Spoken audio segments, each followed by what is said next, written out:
about is you. Don't stop, baby, you can more too. Don't want, baby, think about you. You know that I'm never gonna lose.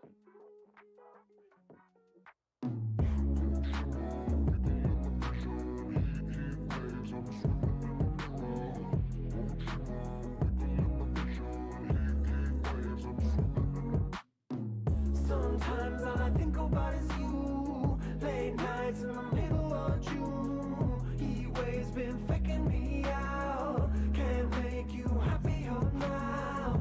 Sometimes all I think about is you. Late nights in the middle of June. He waves been faking me out. Can't make you happier now. Usually I put something on TV, so we never think about you and me. But today I see our reflections clearly in Hollywood, laying on the screen. You just need a better life than this. You need something I can never give. Fake water all across the road. It's gone now, the night is come. But sometimes all I think about is you. Late nights in the middle of June. He waves been faking me out. Can't make you happier now. You can't fight it, you can't breathe. You say something so loving, but now I gotta let you go. You'll be better off in someone new. I don't wanna be alone. You know it hurts me too.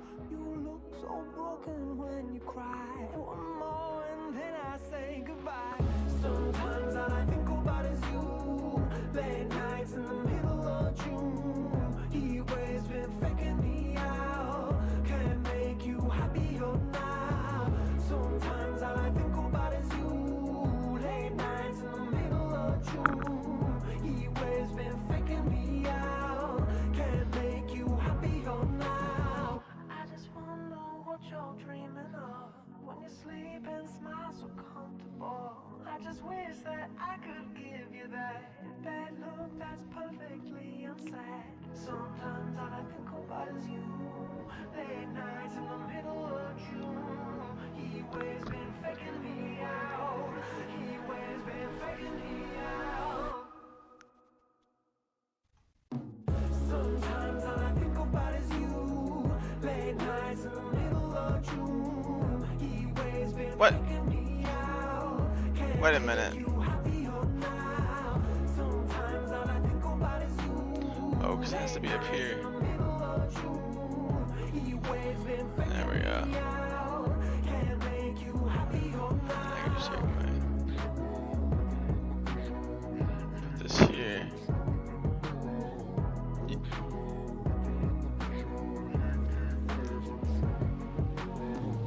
Yo, what's up, boys? How's everybody doing? How's everybody doing? Yo, thank you guys for joining. Thank you. I appreciate it a lot. Let me turn this shit off real quick. Yo, what is good? We are here live and outside. Well, actually inside. We have the Arab Andy interview today. Thank you guys all for joining. I appreciate it. Look, I have Lols lined up. I have Attila lined up. OG Geezer, Aldi 1K, a bunch of other streamers already lined up. But Arab Andy, I think it's going to be a great second interview. We haven't heard from him in a long time. I think it's going to be awesome to hear from him, see what's going on, and just kind of figure out, what happened in the past. So we're about to get into this, but yo, thank you all for coming. Let's get a fucking roll call going. 07's in the fucking chat. Yo, Scorsese, XRP Andy, 1-2, Clorox Bleach, 3 Figgy, True Blue, Etchy, fucking Patrick, Dead Star Trident, XRP Andy, Martin, iPowers, thank you guys. I appreciate it so much. Thank you all for joining. We are fucking outside with it. Arab Andy is here in the fucking building. We are about to get this shit going, so thank you all for coming. I appreciate it. Look, I've got a lot of questions for Arab Andy, okay? I've got a lot of questions, and he's got some answers, so we're going to see what's going on. I got some good questions, and I appreciate everyone for coming through to the protest yesterday. Oh, not yesterday, but the day before. Thank you guys for coming to the protest. It was a great time. Shouts out to fucking Ocean Adventures for coming through and also finding whatever his name is, Joker Styles. That was cool. Yo, Jesse, thank you. Jesse sent $3. Play it at 125. I'll do that for you, Jesse. Thank you so much, bro. I love you. I appreciate you. You're the fucking man, my boy. Jesse, I will play this at 125 for you. Thank you so much for the donation. Let me skip this real quick because I don't think this is 145. All right, let's listen to this real quick and we will get into this. Let me see here. This right here. All right, 125. All right, here we go. This is for Jesse. 07's in the chat. Let's get fucking hype right now.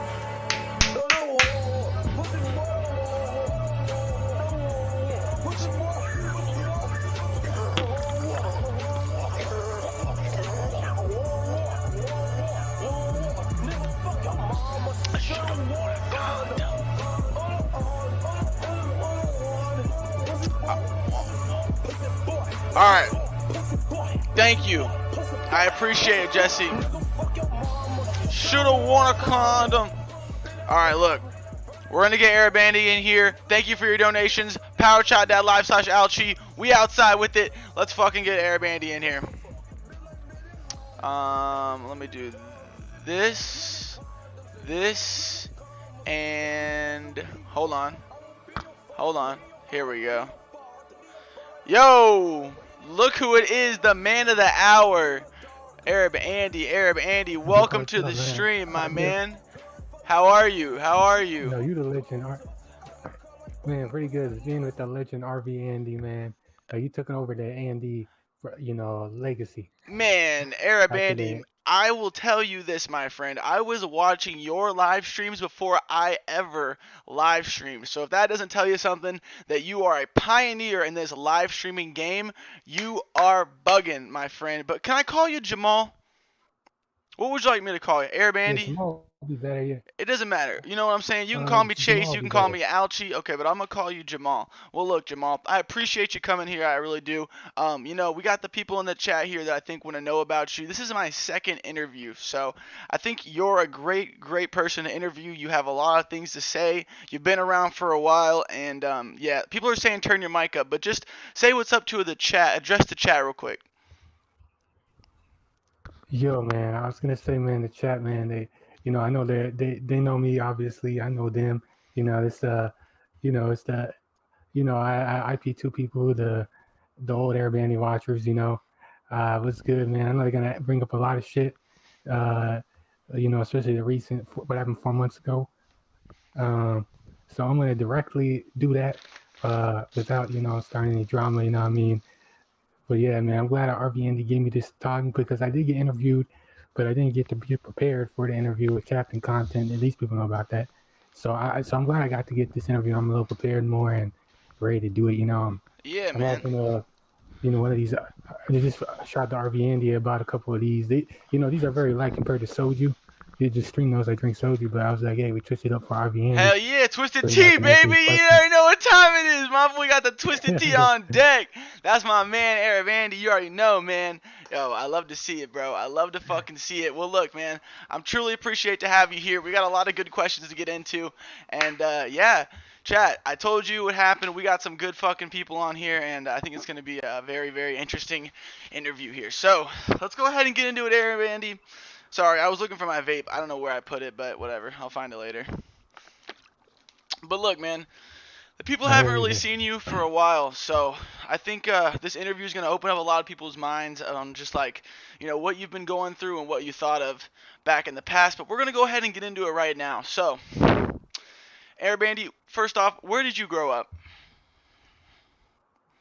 Seattle, Washington. Seattle, Washington. Okay. And did you live there?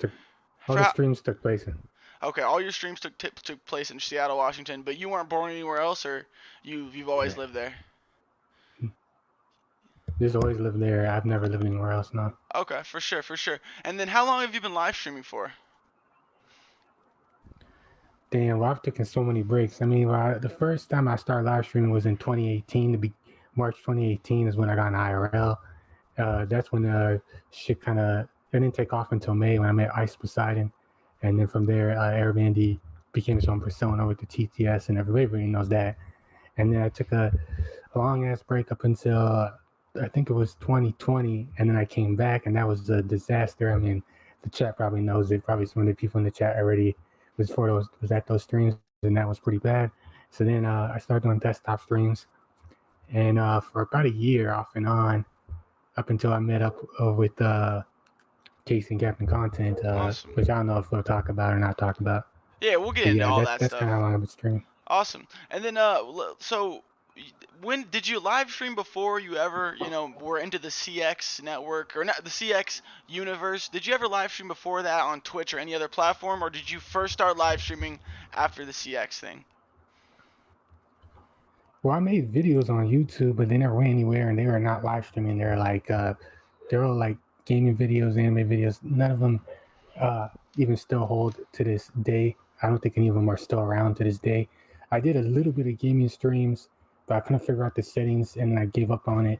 And I was like streaming the Switch and shit, but I was Wii U. The Switch wasn't out yet, the Wii U, but it was couldn't figure out the settings. But I think Elgato, and then I gave up on that, and then yeah, and then IRL was the one that I really enjoyed though. IRL was the fun streaming, Yeah, absolutely. I agree. IRL is IRL. personally my favorite type of streaming, but we'll go ahead and ask this real quick. So, Ice Poseidon, we're gonna get into him and his whole situation, but have you heard of the recent allegations against Ice Poseidon about the whole scam, crypto scam, things like that? Have you heard about that?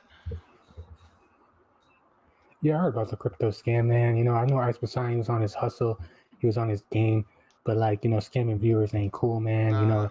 That shit ain't cool because now he wants to come back into streaming, and he's Right. gonna get a lot of hate, and then that 500 whatever money he made, honestly, he would have made it faster, or probably made more if he just streamed, and he's gonna regret that when he wants to stream again, So I Absolutely. think it was bad on his part, man. Absolutely. Absolutely. Well, thank you so much for that answer. I appreciate that. Do you look up to Ice Poseidon, or did you look up to Ice Poseidon whenever you before? Yeah, I watched Ice Poseidon 2 months before that IRL. So I consistently I watched him here and there when he went to YouTube. I watched him since January, and then I got into him through Brandon, TTD, all this craziness, and then whoop de woo. I watched Ice Poseidon almost every day up until January, up until I went to jail. Because that's why I didn't watch Ice no more. I was in jail. Right. But then after going to jail, a lot of people was telling me, man, you need to start watching Ice Poseidon. I mean, you went to fucking jail, man. You gotta chill on that. So then I kind of fell off of Ice, and then Ice obviously he fell off too. I watched him up into the CX Mansion. I watched CX Mansion as well. I saw Tracksuit, I saw all that stuff, but I was watching Tracksuit too a little bit. But For sure. yeah, it was nothing. But Do you I still looked speak up to to him, Ice? but then after the bomb shit. Yeah. Go ahead. Well, actually, let's just leave that. We'll get into that. We'll get into that. But would you still talk to Paul if you could, or do you still talk to Paul? Well, not really, man, because I already I think I made a video, but people maybe didn't see the video because people don't know about the new channel. I was supposed to, me and Paul had an issue because I was supposed to put me in RV2, and then he declined the RV2 and then removed me off the CX network because of my content. And then I went to jail, and he didn't really warn me about the viewers. He never told me anything. So he didn't He tell said it you. later on. I know that, but he didn't really tell you that the viewers were super toxic and they're gonna come after you, and he didn't tell you any of that. no, he didn't tell me I would did that. He said that you need to stop the TTS stuff, and I kind of ignored it because at the time the views were crazy. And you were making money, right? You were making good money. Yeah. Do you think that Yeah, got to your head? What's going on in my life, so. Oh yeah, of course. I started losing track of reality. I said that in my comeback video. I lost track of reality. I was thinking I was a god. Because I was doing numbers at the time. YouTube wasn't big like now. So I was doing numbers, and I was thinking I was some type of god. Every time I went live, 500 people would be there, something like that. It was crazy. Donuts be coming in like crazy. But then when I look back, I was like, damn, bro, I was doing some crazy fucking shit. You know what I mean? And I restricted it a little bit. I wish, I probably would have lasted longer. Or probably, you know what I mean? And then, yeah, if you were saying good money to me because I was broke at the time. So when I made airbanding money, it was like, whoa, Yeah, absolutely. I understand that. So, okay. Ice Poseidon told you to stay away from the whole toxic TTS thing. You were kind of like, there's this craziness going on. I'm getting all this money, all this attention, all this notoriety. And it was because you were pushing the envelope. You were going hard. You were doing more legendary streams than anybody, in my opinion. And I think that's why you went out so hard. But let me ask you this. Just before we get into all the whole, big situation that happened, just what are your thoughts on, like, Ice Poseidon 2, IP2? Do you still go on IP2? Are you familiar? Just, what are your thoughts on it? Yeah, so me and IP2, we have a kind of back and forth going on. There's times where they are very against me because there was things I did say fuck them many times, and there's times where they'd help me, they put me on the network and stuff like that, and then they removed me off the network recently. So me and IP2, we, I know him very well. I've known him since I came back. I didn't know what it was until I came back to YouTube. I knew who Casey was and stuff, but I didn't know they were streaming off IP2. And you don't have any thick skin towards them? RV3. Yeah. Like, everything's good with you guys? No, like, I think a lot of it is misunderstanding. I think they misunderstood what a lot of things that was going on, and I was kind of mentally ill at the time. Not that I'm mental illness, but I was just like not there, and they kind of took it all too serious, I think. Okay. But no, I don't have nothing against him. That's good. That's all that matters, man. That's all that matters. IP2 is a good place to be. They want to see you do well. They want to see you provide content. There's a lot of negative viewers, I absolutely agree. There's people that want to see you die, go to jail, all these things. But there's a lot of positives that come out of IP2, A lot of good people, a lot of good supporters. But, do you watch any IP2 now? Like, who would you say is the best live streamer now? In this current day and age, who is the best live streamer, Arab Andy? Well, I'm a big fan of Captain Content, and I know he's against IP2, but when I met him in LA, honestly, he was really nice to me. IP2 tells me to stay away from him, and stuff like that. I talk about him in my lives too, and I still watch him to this day. I think Captain Content, he's always something's going down. You're never bored with Captain Content. And he was when I met him in person, he was very cool with me. So, I like Captain Content the most right now.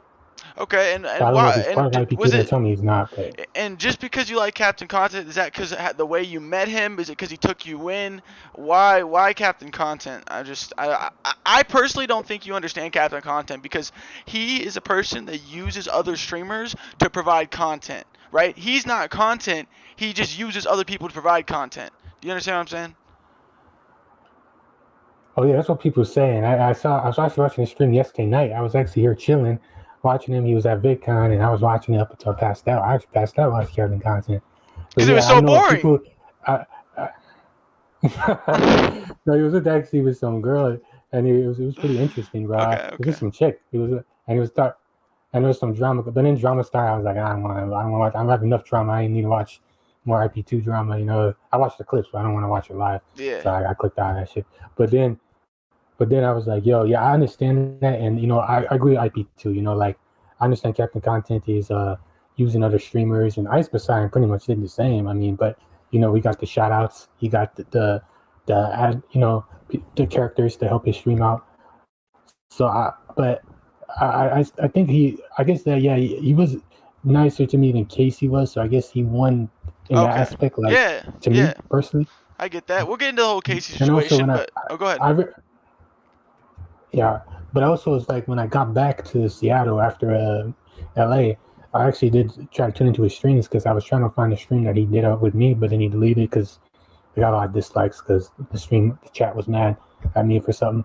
So then I started watching this shit, and I was like, whoa, these guys actually got shit going on. Like, I saw Gucci's versus Sunny, and he was recording that shit, and they're having a free for all, and that shit was like crazy. Speaking of Sunny, who do you think is the worst streamer on IP2? Like, the worst, most dog shit streamer on IP2? Just in your opinion. Man, the worst streamer. I respect anyone that hits live and does IRL, because when I did IRL, man, this time like I said before, I met Ice, I was doing it with 5 viewers, and I was going out there doing crazy shit. People never saw it. Glad they didn't, because I probably get arrested for that shit. Right. I was doing some crazy wacky shit, Yeah. And so like to go live and do all this shit, especially on IP2, I ain't on no. Yeah, I respect everybody, man. Like there's one dude, man. I have a little beef with, but he's your homie. Who's that? So Mondo be a little bit sneak dissing me a lot. Mondo. Oh, we're you know, gonna he get be into sneak dissing me, Mondo. man. I got some real information on Mondo. We got a couple clips. I actually have 2 video clips that I'm gonna show during this interview, and one of them is about Mondo, and one of them something else. But chat, thank you guys all, and also if you guys have any questions for Airbandy, you're more than welcome to support the channel, donate it, and ask a question. But yes, Airbandy, I really do appreciate you doing this interview. We're gonna get kind of into the deeper questions, but I think you're doing a great job, and I think that everybody's really enjoying it. So I just want to say thank you again. But let me ask you this, okay? Do you think that when you first met Ice Poseidon, do you think that, or I'm sorry, what were your initial thoughts on when you first met Ice? What were your initial thoughts? Well, he's a really chill dude. When he was in Seattle, at least he was very. I guess on camera it's really hyped and all that, but in person he was very chill. Like when I went up to him, he was very like chill. He had one eyebrow, but he was very chill. He was very calm. Seemed like he was high, like on some weed, you know. Like he was chill as hell. Sam Pepper stuck out to me the most, but yeah. Yeah, so I know that you and Sam Pepper and Ice hung out for a while, and then eventually, you know, Ice and Sam got into the car with those girls, and they ended up pulling off. What were you feeling at that time when they ended up, like, you know, just hopping in? And there was only 2 seats, obviously, but, you know, did you feel ditched, or how did you feel? I felt like I did a very bad job on stream, man, because I felt like the reason why they ditched was, you know, because Ice knows content. He was like, hey, man, Airbnb isn't bringing the heat. He's feeling at the stream, so they ditched my ass for the girls, thinking that they would bring content. Honestly, I thought you did a great job. Go ahead, though. I felt a little disappointed. I felt a little disappointed, but then I checked the YouTube app and saw I had 1,500 subs when that day before I had 50. I was like, oh well. Right. You blew up from there. You blew up from there. Do you think that when you... Okay, excuse me. What do you think Ice thought of you when he first saw you? Do you think that... Go ahead. Oh yeah. So Ice, he never really had an Arab. When I came in the scene, I was the first Arab, and you know, obviously the way I speak, you know, and how Arab I look, whatever like that. Some people say like Indian, whoop de whoop, but you know, I guess I stuck out than other streamers because of my look and my the way I acted too. I would go to the extreme for content, you know, at the time, and I think he kind of. Yo, look at. Hold on. He has a bomb thing right there too. Look. Yo, look at that, bro. He has a bomb countdown before activating. Yo, look at that.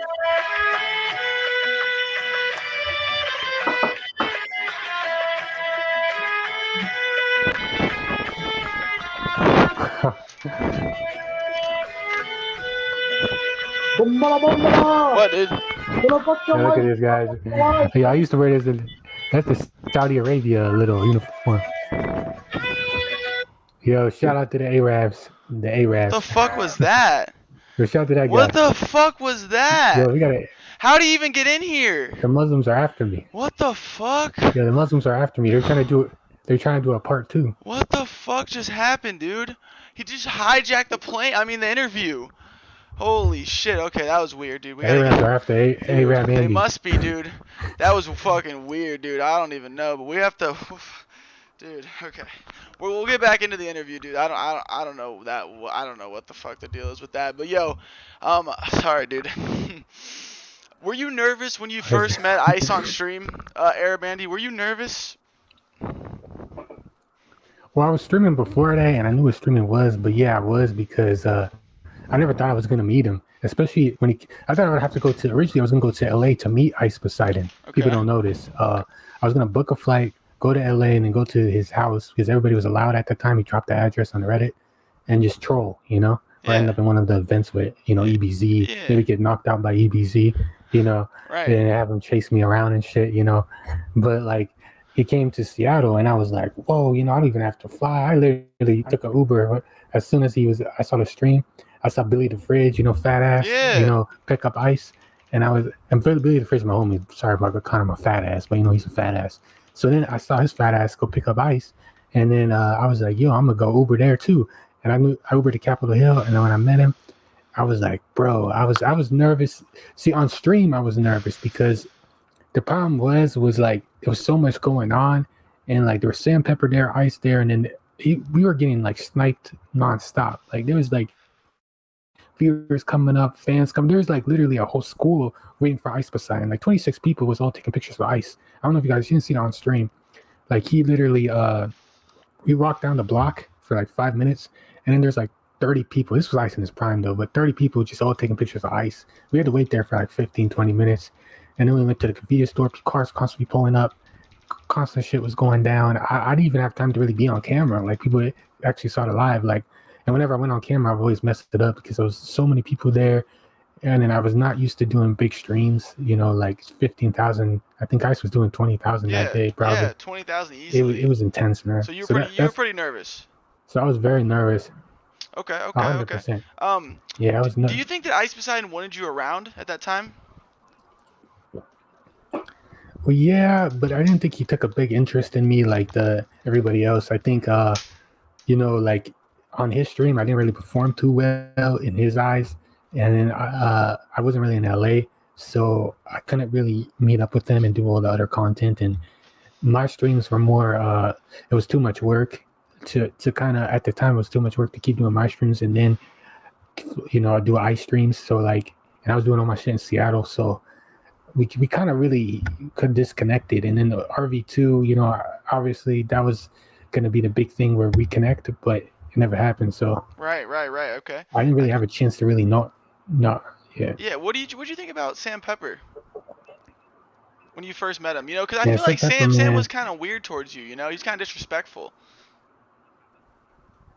Yeah, he's kind of around me. I hate to say, but Casey, you know, kind of like thinking that he's bigger, better. So he kind of treated me kind of like, you know, that piece of shit, you know, but he was much nicer than Casey, Sandpepper definitely much, at least to me, he was pretty, he was like, yo, and scare me, tell me shut up and shit, you know, but he wasn't like, you know, we'll talk about Casey, but yeah, he was much chill than that, but yeah, he wasn't really, fucking with Arab Andy, you know, but he did initially, people don't know this, so I'm gonna give Sandpepper props.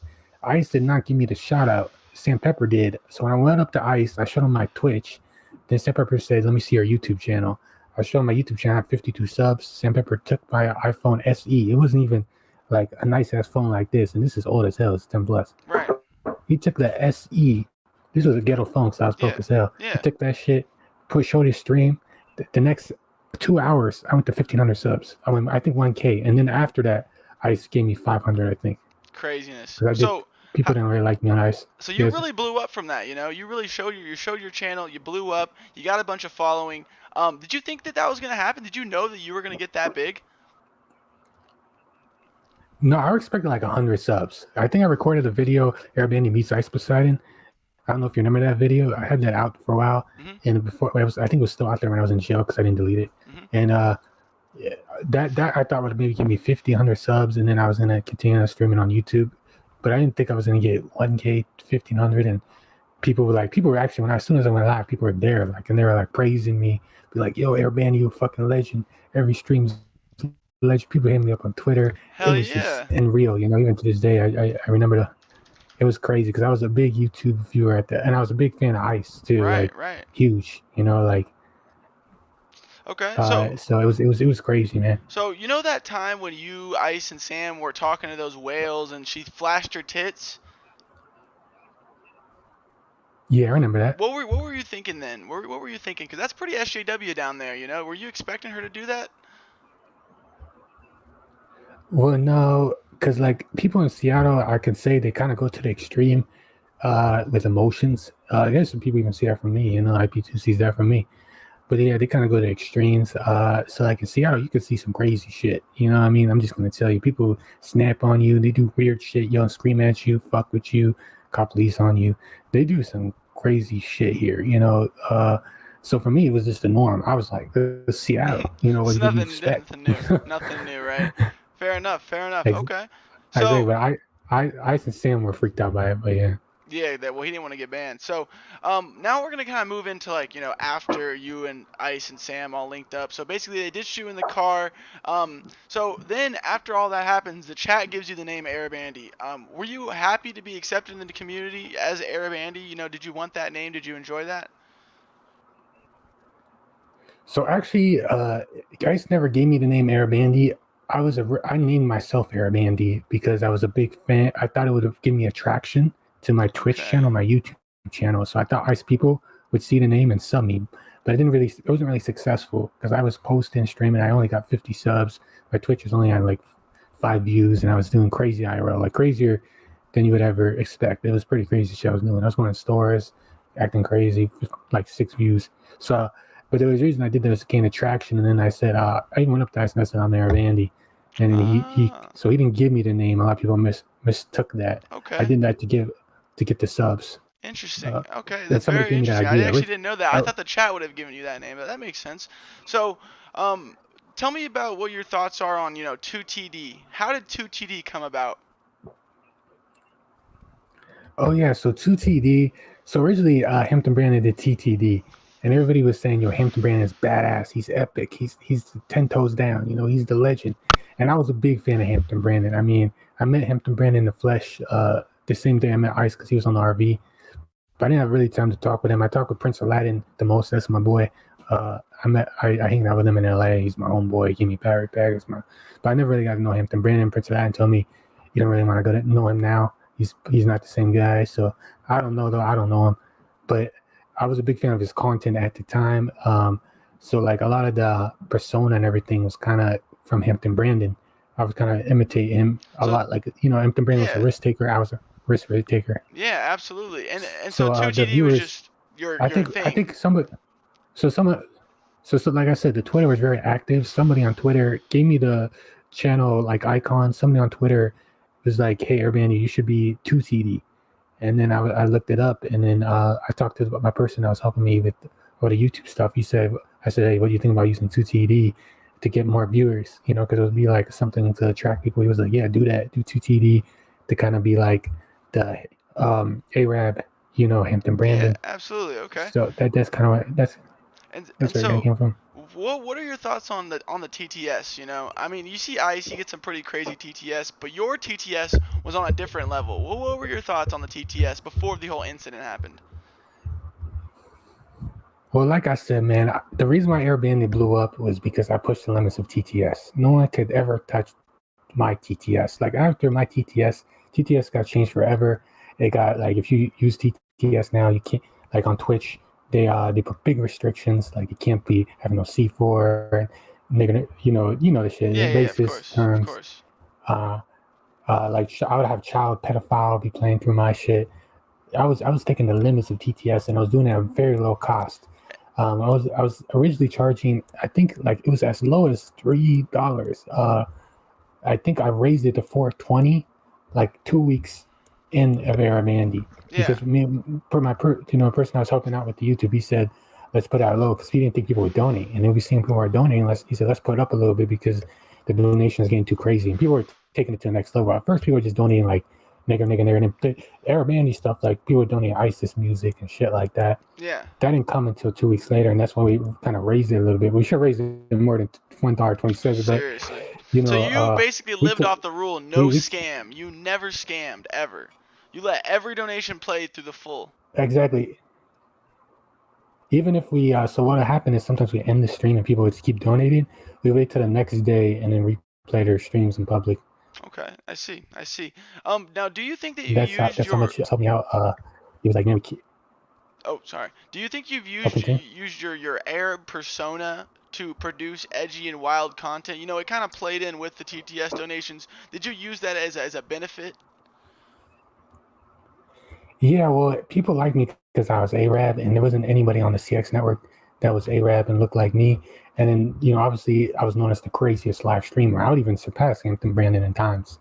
I was going literally in the stores, putting TTS at 100 max, blasting nigger, child pedophile, C4 activated, ISIS music. ISIS music was big. I got ISIS music more than any donations was ISIS music.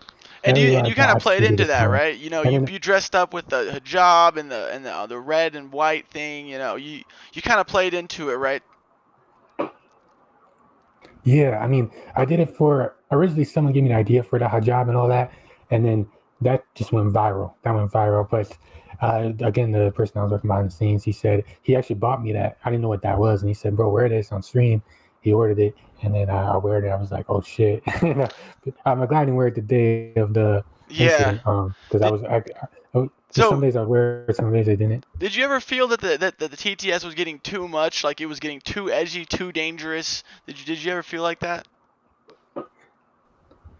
Yeah, but then I was actually thinking about stopping teeth because at the time I had like I'll just say I had a few thousand in the bank. I wasn't spending any of the money I was making from Airbnb besides the phone, and that phone was on a contract, which still got to pay back by the way. It went for $800. It's not this phone; it was a long time ago phone. But anyway, I wasn't really spending the money, so I was thinking I was going to transition my content to just being like go meet Ice Beside in LA and just do regular streams. But then I thought about it. I was like, no one's gonna donate. So I said, I'm going to have to kill the donations and then I might still get viewership. I'm not going to make that much money. I probably make a couple hundred a month, even if Airbnb, because Airbnb cut the crazy content. I mean, look, I did that, my comeback, not much, happened, like, yeah, I Yeah. got 1K something subs, but I didn't really have much of a boom, like Airbnb. So I had two options. So I decided, hey, let me just keep doing this as long as I can. It ended up not being that long though. So you know that time that you Not were that long at all. inside the campus, it was like a classroom setting, and then there was like probably 100 people sitting there, and you just had the N-word spamming over and over and over and over. What were your thoughts on that? You weren't nervous at all. You didn't feel threatened. You were just totally cool. Yeah, so like what happened was like that day, that was the final stream. That was the bomb threat stream. All that happened in the same stream. Yeah, That that classroom was like before it, right? 10, yeah, like 50 minutes before it. Like it was like a block away or like a little walk away, and then I ended up opening that door, and then that incident happened. I walked into that graduation party. What was going through my head is I was like, okay, so what happened was, I'm gonna say this. What was going through my head, and this is gonna sound really stupid. I was really depressed I didn't get an RV2, and my viewers are getting low. I mean, I was going down to 100, 200 viewers. I was at 500, and then when ICE said you're not gonna be on RV2, they started a trip. So when we were streaming back then, ICE was the top dog. If ICE was live, everybody would turn off stream. I think even you experienced it too because you're around that time. Oh, Because yeah. you can't compete with ICE. He was Yeah. having everyone. They would just leave and be like, "Yeah, you're the waiting room." Even I was there at Bandy.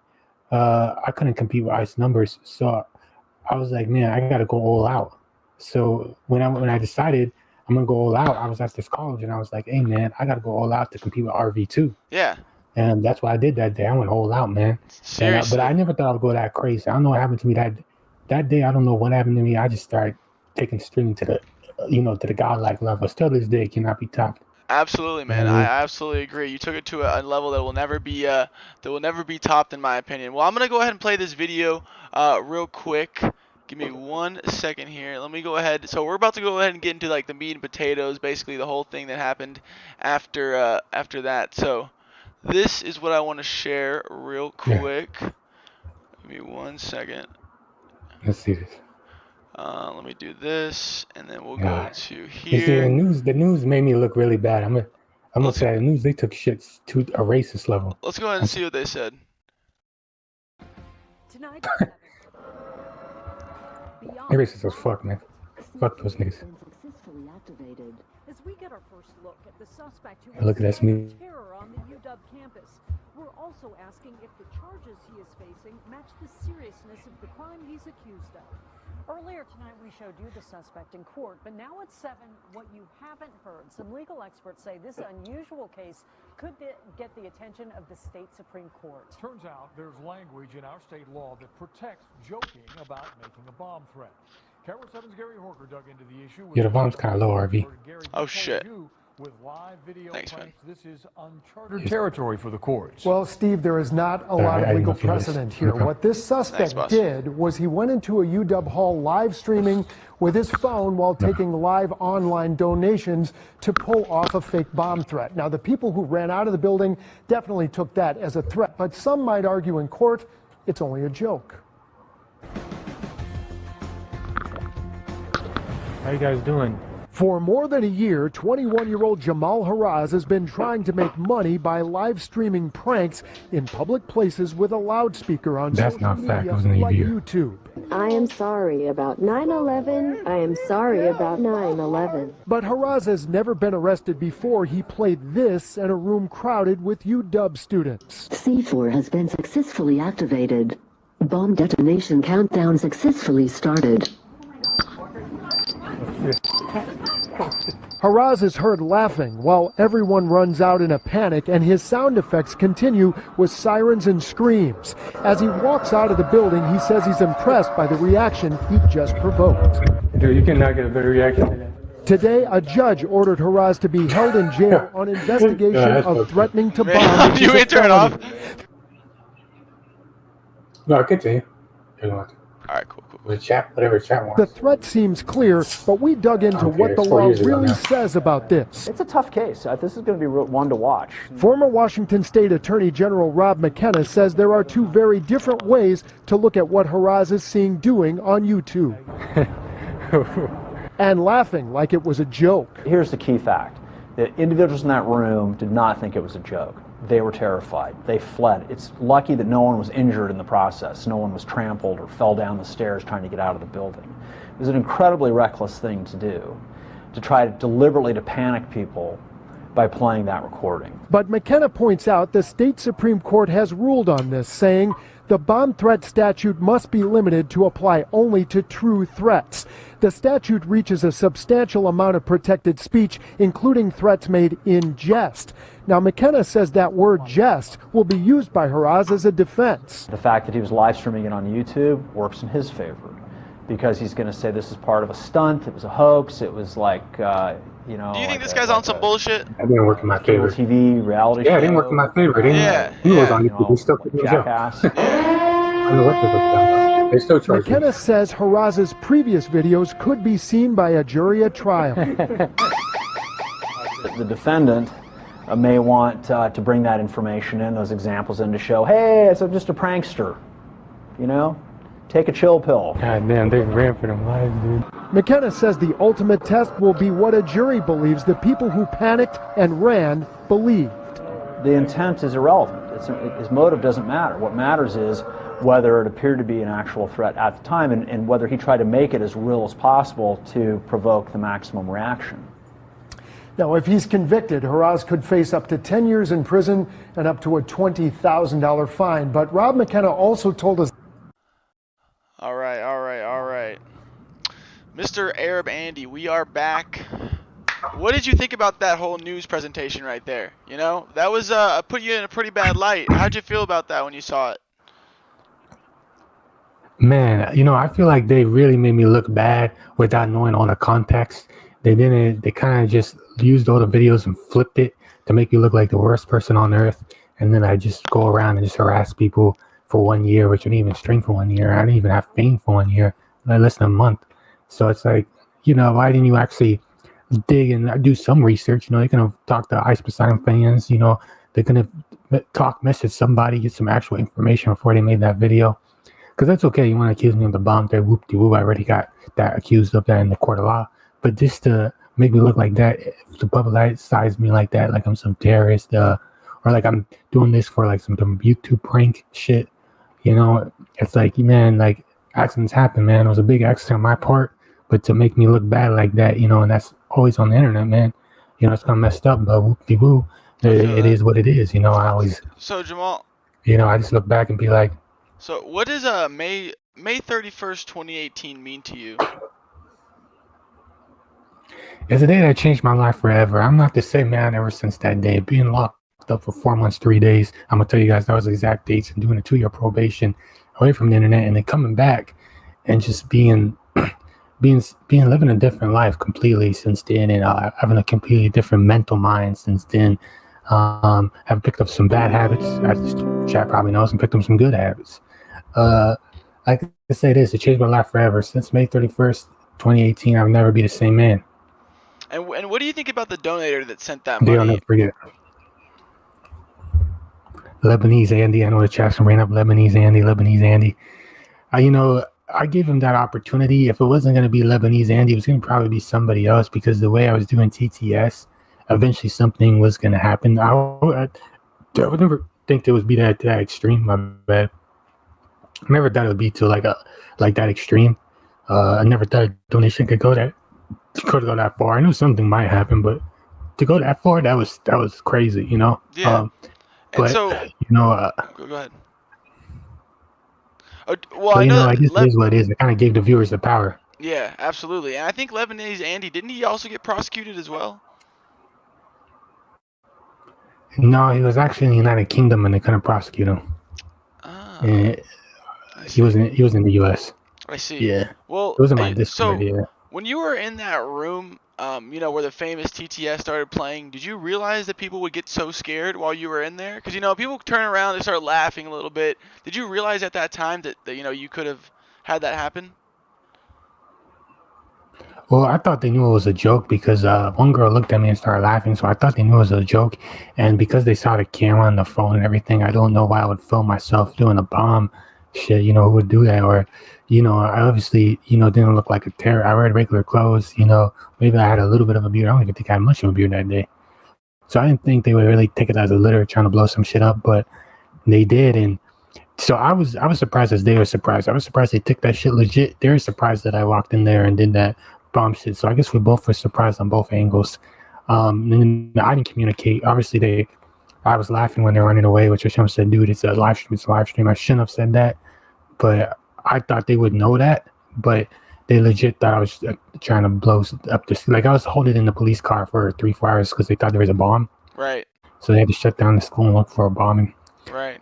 So I guess I fucked up too, because if I at least said something, I probably still wouldn't have went to jail. Hell no, they wouldn't have let me walk away with that. But at least I kind of not look so bad, because I would have been like, hey, this is a live stream, I just showed up. I used to sign Arab Andy, Asian Andy. So when you were walking out of that room, and how were you feeling as everyone had ran out? What were you feeling? Were you thinking just get the fuck out of there? What were you thinking?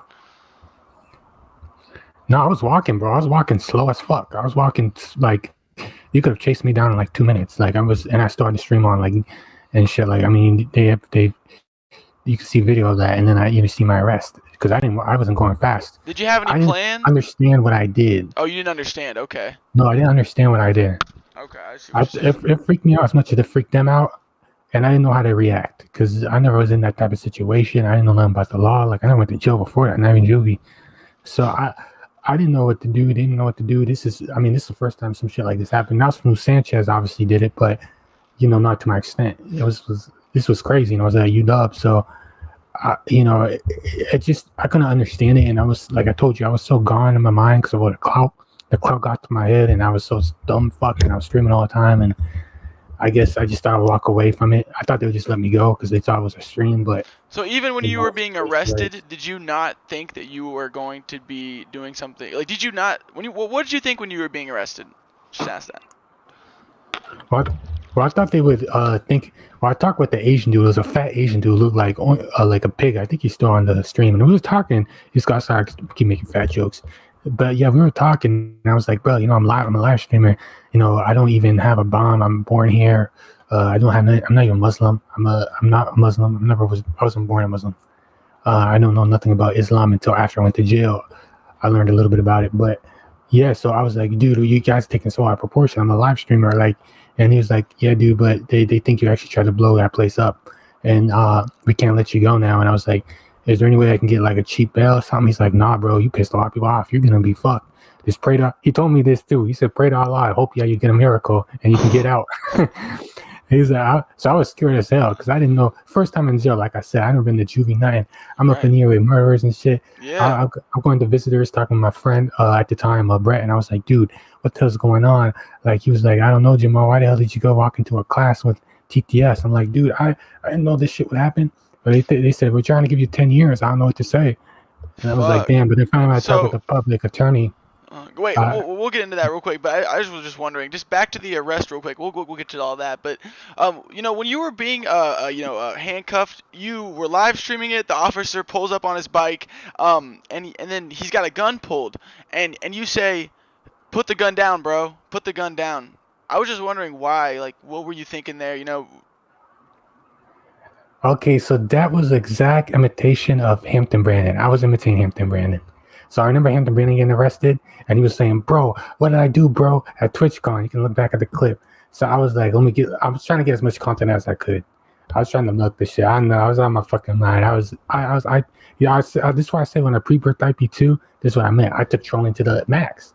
So I was like, let me get the last bit of content before my arrest.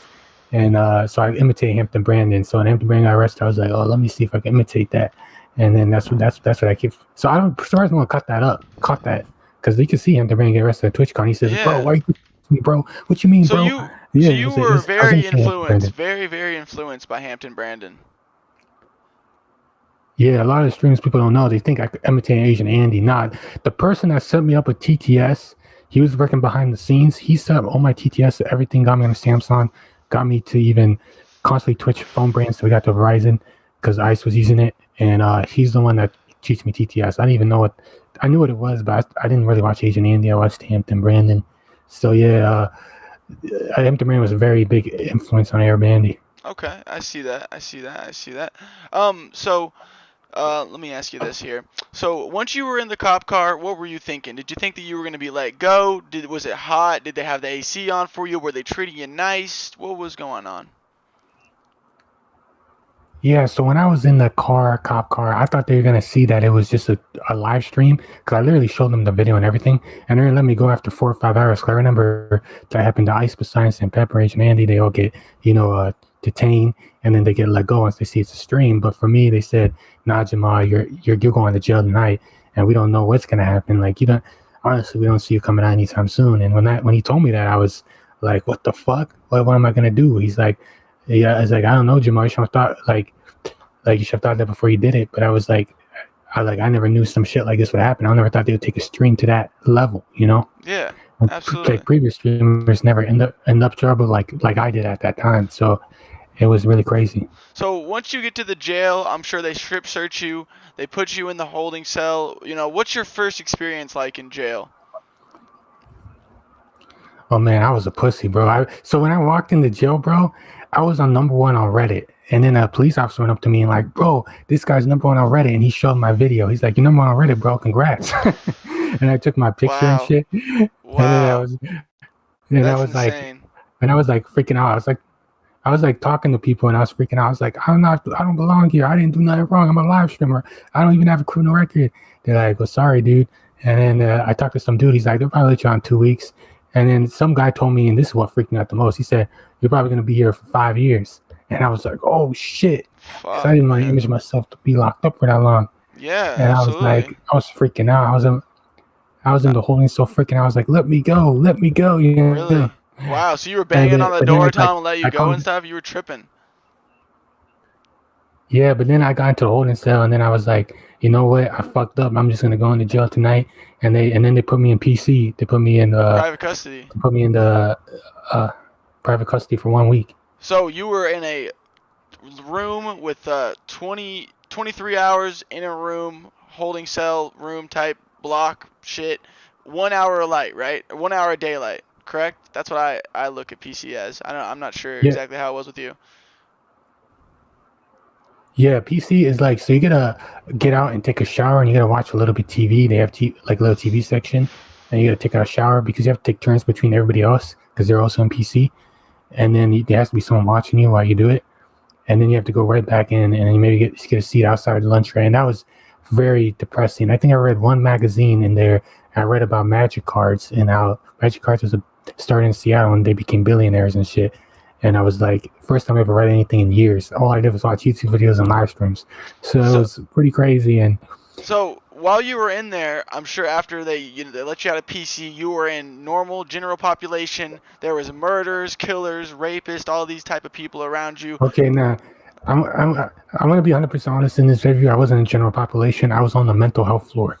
Really? So like in Seattle, we have something we call it the mental health floor. So it is jail. You're with 12 people in one cell. I think 14 people in one cell because I'm in downtown Seattle. You know, this is the most popular area in Washington. But you're taking medication every day, and you're around kind of people that is mentally ill. And was that? Would you say that? Reporting with the jail. Did you see some crazy shit being in the mental ward? I mean, I'm sure that's got to be worse than normal population, right? Yeah, well, people were a little bit more chill, but people were also a little bit more crazy too. I met my boy Wayne Daniels, R.I.P. to my nigga Wayne Daniels. He became a YouTuber because of me, but he died of COVID-19. So shout out to him. I met him in the mental health floor, and he was fighting the case for 6 months, actually, even longer than me a little bit. And yeah, and it was cool. I met some cool dudes in the mental health floor. They were pretty chill with me. A lot of them would be asking me for commissary, and I would give out commissary and make friends. And you would see people that was from general population but would leave general population because general population was so crazy. They went to the mental health floor. So was there a lot of like, you know, gangs? I'm sure the mental health floor has to be different than general population. Were there gangs? Were there cliques? Was it, you know, divided by race, or who did you really fit in with? Well, if you go to jail, most of the time you're going to see African American mainly, and then next would be white, and then next would be Mexican. That's in any jail, but mainly African American. That's big in jail. You know, you're going to see that a lot. Mainly black people, and then white would be behind, and then Mexican. Were they clicked up at all? Were they clicked up, you know, around you? Not really, because in general population, there is a little bit of a posse, but in mental health floor, most people that is in mental health floor, they're usually not fighting serious charges. Like, they're not spending years, so they're most likely going to get out within 6 months to a year. So they're kind of all just they're all by themselves. They're all on medication, so they probably don't even have the energy to, you know, they probably fight over food and shit, but like, nah, not really gangs. At least when I was in there. And you weren't in any fights or any altercations while you were in there? There's a couple times people threatened to fight me, but I would always find a way to like, I wasn't aggressive like now. Actually, I gave my aggression after jail, as you guys saw on live stream. But in jail, no, I was very trying to like avoid any fight, because I was like, hey, if I lose this fight, you know, I could break something, and then, you know, whoop-de-woo, or like, you know, I was just scared, you know, because I never was in jail, never nothing, so I always avoid a fight. I think like after my 4 months, that Friday, some dude tried to touch my dick, and I socked him. Wow, let's go! Fuck that weirdo. I actually just came back from court in St. Jamar again on Monday for probation, and then I showed him. We were like cool, and he would start giggling and whoop-de-woo, started touching me and shit, and grabbed for the dick, and then I swinged on him, and I gave him the 2-piece. He was actually, his face was bloody. People think I made up the story. Two-piece McChicken. I was like, I ain't no faggot, bro. 2-piece McChicken. And then I took a spaghetti tray that night, which I was kind of fucked up about, because I was going to You took his food. You took his food. That's crazy. I feel fucked up about that. Hey man, you gotta survive, yeah, I was like, yo, I was a little bit of a troll for that one. Whoop-de-woo it. Well, hey, that's pretty insane there, Arab Bandy. So, or Jamal, excuse me. So, you know, once your time was getting closer and closer to get out, what were you feeling like? You know, did you want to come back to live streaming?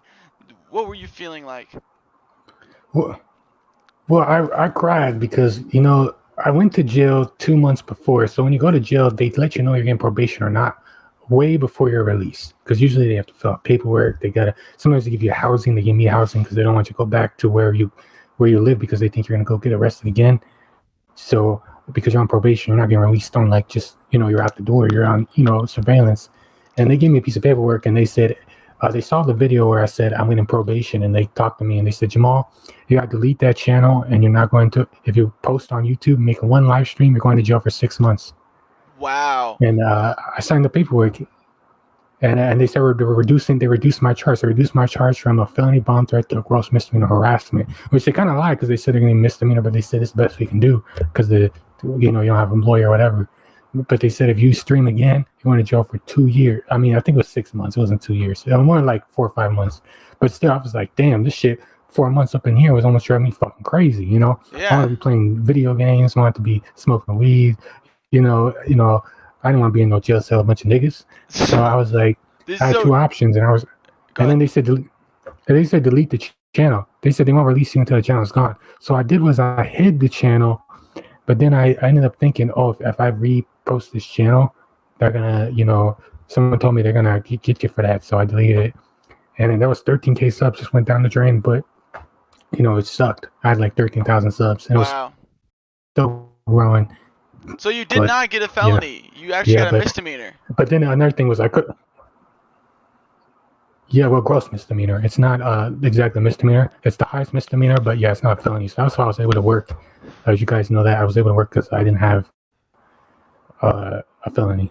All right. So, did you tell people inside the jail cell inside jail that you were a live streamer? Did you tell them about what you did? Did you tell them that you were in there because of this bomb thing?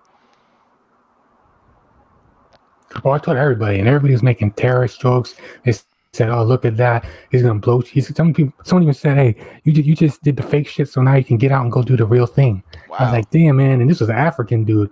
I was like, "Man, why you gotta roast a nigga like that?" But everybody was roasting me, clowning me. I was saying terrorist, bomb, destination. They started laughing at me. They said, "Hey, bomb boy," you know how it is. Yeah. And I just giggled and laughed, and I was so gone at that time. I kept telling people, "Yo, I'm so famous. I got 13,000 subs on YouTube. I got 10,000 subs on YouTube." They'd be like, "Man, dude, you're in jail because of YouTube. Why are you even bragging about that?" I was stupid at the time. Like I said, I was, I clock got to my head. So do you think that the courts made an example out of you by giving you that sentence? Well, I think if I didn't get sentenced, I say this, man, I probably would have never done all the things I did. I probably would not been a goody two shoes, man. Like, I probably wouldn't have, if I went out and they said, "Hey, Jamal, you can get out, go back to streaming," I probably wouldn't have done a lot of some kind of crazy shit where I went right back to jail. So in a way, I can't say they did me wrong. And I obviously, had money after jail, so I wasn't really tripping. But losing so much, at the time I had such a following, like anything I did was being watched. So it kind of was like going from that to nothing, it sucks, but yeah. I'm like, I had to sacrifice something to get a second chance. Do you think that other live streamers have learned from you? I mean, Asian Andy, he was doing, the N-word thing, the spamming hard R thing in libraries and schools. After that thing that happened with you, he kind of slowed down. Do you think that people learned from your situation? Yeah, even I got shot my boy Smooth Sanchez, after he did his whole whoop-de-woo bomb shit. He I read an article and he seems to be doing good now. He was wearing a suit and tie and he stopped live streaming, and I think he kind of got that from me. I think I have a big inspiration in the IP2 community. I'm not even Steve. I inspired Casey. I'm just gonna say it. I'm the one that told people to delete their streams. People didn't do that before me. Yeah. I was the one that did a big influence on the streaming IP2 community, and I think it's good, man, because it's good to stream and shit, but know your limits. You know what I mean? Because the thing is, you don't want to be made as an example. Yeah. You know what I mean? Absolutely. And that's what happened to me. I got made as an example, and I think happened to Smooth Sanchez. He got kind of made as an example too. So another question for you is, did you make friends in jail? I mean, I know you had that one friend that passed away. Rest in peace to him. But other than that, did you have any other homies? Did you have people that had your back that were trying to look out for you and stuff like that? Yeah, I met a couple. I met a dude from Yemen. He was really cool, but he was heavy on meth, so I didn't ever hang around him. A lot of people was addicted to meth in jail. You hear about meth a lot in jail. A lot of meth in jail? When I was in there. Yeah, people. You try any drugs people talk about it, and they bring it into jail. Nah, all I've done is to this day is just weed. I think I may have done hard 90% THC, probably being my craziest thing. I never even hit crack. I think I hit cocaine once. I've been trying to hit it again, but you hit cocaine as in out of a pipe? Oh no, I sniffed it. Oh, okay. I was just like, wait. Okay, fair enough. And how much time again? It was 4 months and how many days? Only 3 days. 3 days in jails. Or how many days were you locked up for? 4 months, 3 days. 4 months, 3 days. 4 months, 3 days. And that day you got out, how were you feeling? You walk out those doors. What happens? Man, bro, I felt like Jesus Christ, man. I ain't gonna lie, bro. So, bro, someone dropped. I can't lie. I had $7,000 in my bank account. Wow. 7K. Wow. Cause so I got like a lot of donos, and then I never touched the YouTube money, and then I had some other money. I had 7K, and I want to buy a PlayStation, a Switch. I was out here chilling, bro. I can't lie, bro. I'm a troll, man. You know, I came out richer than I was in jail. So you know, I wasn't tripping. I was like whoop de whoop, you know. Okay, so what do No, you do? actually, First though. things you do, you know, so you can't be on the internet because of the situation with the feds. They're not allowing you to stream. Well, I was playing a lot. I was playing a lot of video games mainly. I couldn't smoke weed either, bro. They had a restriction on, so that's how I got into alcohol because I couldn't smoke weed because they would UA us for probation, and weed was in your system too long. So I started drinking alcohol on probation, and that's what got me in. This is light shit. I'm just doing this for RV Andy, but I Hell think way yeah. heavier than this. Twisted Tea gang, baby. If you're not on Twisted Teas, you're bugging. But yo, I want to show this clip real quick. All right. So go ahead though, Airbandy. I'm sorry. Yeah. So this is after all you got locked Oh yeah, out. I mainly was. Go ahead. I was mainly playing video games. I had a friend here for a little bit, and then I got into K-pop. You guys know about that. That shit kind of went crazy, and then I started working. I finished probation, and then streaming. I couldn't do it right. I think that was the problem. I just couldn't do it right, and because you know, being gone for so long, and then you guys. Well, RV Andy kind of came from my era too, because you kind of was with the CX thing too. But you kind of transitioned pretty well. I didn't transition well at all. Yeah. I was doing everything wrong. They were getting mad, so I constantly was quitting. I was getting mad at chat. Airbandy, I want to show you because I couldn't do streaming right. Yeah, I want to show you this clip real quick. We're gonna go ahead and play this up on the screen. So I'm gonna go and pull it up like this. This is something that happened. I want to talk about this right here. Bro, he's a real one. Yo, Jamal. Yo, can I come in real quick? Can I come in real quick? This is when I hadn't heard from you in years. Yo, just say hi to my friend real quick. Dude, it is! Wait, no way! Just say, yo, RV Andy.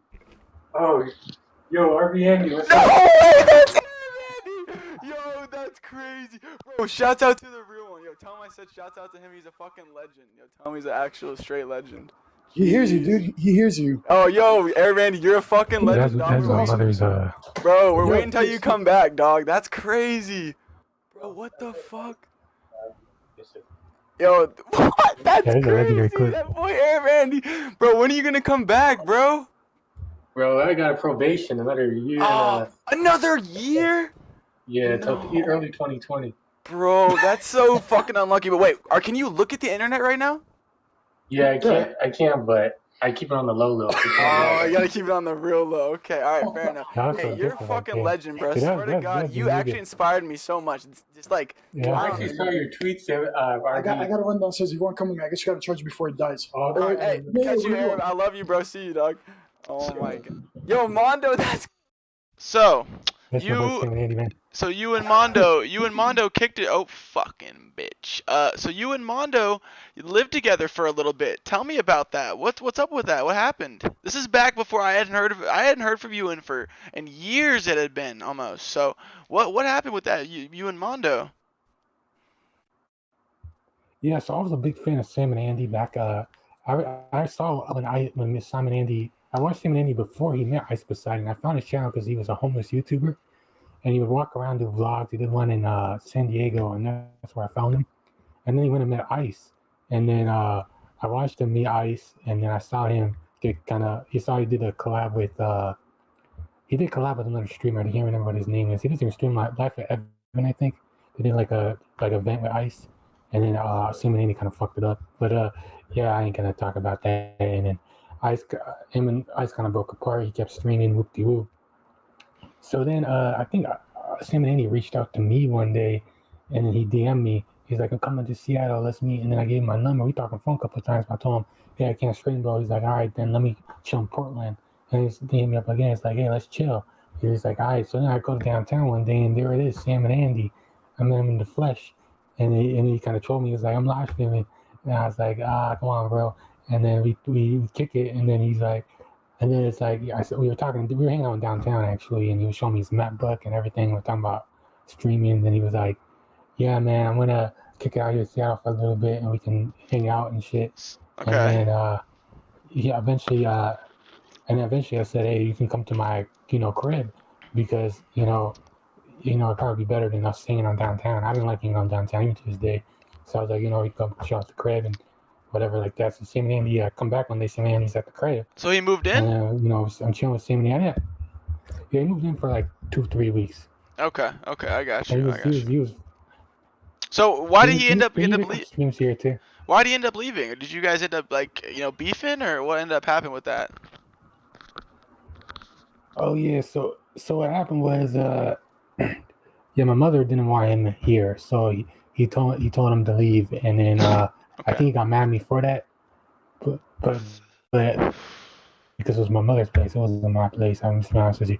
So then I think he got mad at me since then, and I thought, I was like, dude, I never even said nothing to you, that was all her. Right. So his mom kicked him out. Do that. Your mom kicked him out. Yeah, and then he kind of got mad at me for that, and then we kind of tried to reconnect, but then we just haven't been able to, and then yeah, but I know Sam and Aaron pretty well. I mean, I hung out with him for quite a while, but then when he was here, I went to Hawaii, so he was here. I was in Hawaii for like a week or something with another friend. So I was only hanging out with Sam and Aaron for like 1 week. So was Mondo a good roommate, or? Well, Mondo was I'll say Mondo was alright. He kind of trolled me a lot. I'm not gonna lie. He kind of trolled me a lot. Like we went to Taco Bell and he was trolling the shit out of me. Okay. But he was a pretty nice guy. I think he had some hate towards me. I don't know what I did, but I think he's mad at me for something. Because honestly, I don't remember. We didn't even have an argument. Not that I remember. We never even cursed each other out. Nothing. Huh. So obviously, after all that happens, you get off probation. You're done with probation. You're kind of coming back into the streaming world. What happens when you first start your first live stream back? Okay, so what happened was a lot of bad things, man. I really want to explain this, man. 1 second. It's like this is where I could just start having beef, right? Because I know that you were swatted. Wait, we can't really hear you. Sorry, go ahead. Oh, my bad. I put the mic down for a second. You're good. Yeah, what happened was, so I came back and I did a BTS reaction because I was really influenced to K-pop. Okay. I was watching a YouTuber, Dre. Look up Dre K-pop reactions. I kind of was imitating him, and I thought I would get a big following because I saw him have 1 million subscribers. So I said, oh, I already have 3,000. Right. So if I do K-pop reactions, I maybe get to 100,000 like nothing. So I did the video, and then it got trolled the fuck out of. And then that's when I think someone in the chat was saying IP2 this, IP2 that. I didn't know what IP2 was. I was like, what the fuck is IP2? So I look it up, and then I see them. I'm like on the front page of finding upvotes for saying, Airman, doing K-pop reactions, blah, blah, blah. And then I was like, oh, so these are the people that's watching me, because I was seeing them all in the comments. And then I saw One Stop IRL. He made a highlight video with my comeback video. And I was saying that K-pop saved my life. So then I started becoming K-pop Andy, and that's where the K-pop meme comes from. People didn't see it unless they were there for that first comeback. So and on this whenever channel, I have you over 4,000 subs. So you started doing a little bit of desktop streaming. You kind of stayed away from IRL, and then you get swatted. Tell me about the swatting. Did you have some PTSD from that? What happened? Oh yeah, so I'm gonna explain this because can I talk about the Casey fight? Well, that's next. Okay? That's next. Well, let's talk about the swatting first. So what happened was I got a lot of hate in LA because of the certain interaction. IP2 was just like, I got hate from IP2, but not to that level. It was to the point where like when I went live, this whole chat was just hate. It was like hey. Apparently somebody got this. I don't know who actually swatted me. I've gotten rumors. Okay, rumors have said somebody had a Discord and they're mad at something I did in LA. You probably can know what I'm talking about, and they put the address there, and then that's where the swatting happened. Because when you look up Jamal Haraj, you can't see my address on Google. I should have said that we're live. But okay. Yeah. So, but I can't say that actually happened because I didn't see no facts of this. But this is what people told me. Okay. Fair enough. And then, so that's why I kind of ended desktop for a little. That's why. So what happened was I got PTSD from it. Yes. Yeah. From because at the time, I didn't want to go back to jail. Right. I didn't want to go back to jail. So I was like, okay, I'm not gonna risk my life. That's why I did that stuff, because I didn't want to risk my life for live streaming again. I don't want to go back to jail for live streaming. So I deleted the channel with 1,520 subs, because I was like, okay, if I go live again, they're gonna swap me again, and maybe this time they might take me up, and they might say, hey, you're actually trying to do some shit while you keep streaming here. So I didn't think I could have done IRL. I kind of took a break. I kind of just hit the channel, but I was stupid, and I kind of was going through other stuff, lost my job, stuff like that. So I just deleted the channel. I had depression, and then I'll be kind of mental sometimes. You guys probably know that in the chat. So that's what happened, and the swatting kind of freaked me out too, because I don't like dealing with the police, bro. Yeah, I understand that, man. I understand that. So, how did you and Casey Content God link up before the whole, fight happened? But how did you guys link up? Did you reach out to him? Did he reach out to you? I know it was very hyped up. Arab Andy's coming back. It was super hyped. What happened with that before the fight? Okay, so like we already talked about, I was doing desktop streams. Everybody in my desktop stream kept telling me meet up with Casey. I thought Casey stopped streaming years ago. I didn't know he was still a live streamer. They kept telling me meet up with Casey for 1 year, for literally 1 year. My chat told me. They said he's gonna buy you an RV. They said that he's gonna help you out. He's gonna maybe get you up. He said he's gonna give you a hell of subscribers. They're making all these things. So one day I just contacted Casey, I think on Instagram. This was a year before we met, and I was like, hey, are you willing to meet up with me? Casey responded instantly saying, yeah, we'll meet up. But at the time I was looking for another job, and I'm like, oh, my real life's more important than YouTube. I already made this mistake once, let's do it again.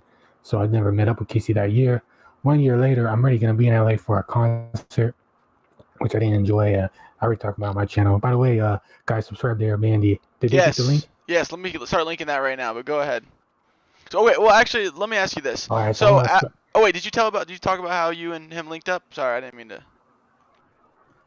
Oh yeah, so I landed in LA, and then originally this is my boy Captain Content. He messaged me first. He saw my story. He was a fan of me, whatever. He saw my story. He only had 6K subs on the second channel. Maybe he wasn't even at 10K, I think, on his original channel. He hit me up and he was like, yo, Airbnb, come to the RV. You can stay here for free. I said, nah, bro, I already booked the hotel, 4 stars, whatever.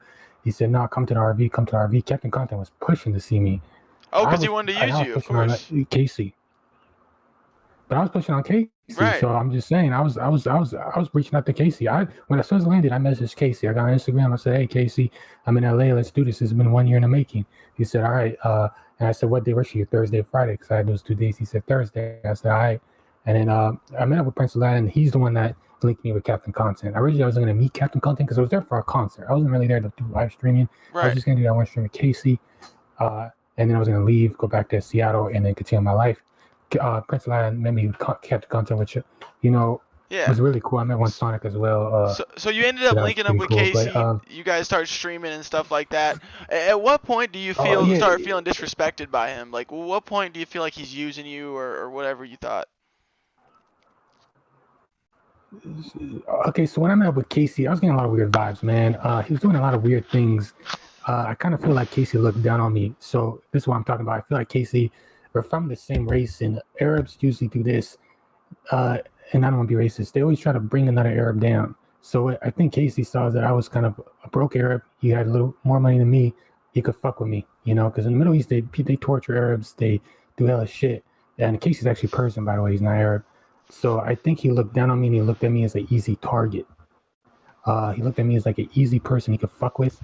And I was obviously very dumb at the time because I trusted him. I just literally was like, I gave him my hotel. I let him go live. I didn't even go live on my channel. I didn't even tell him to link my channel.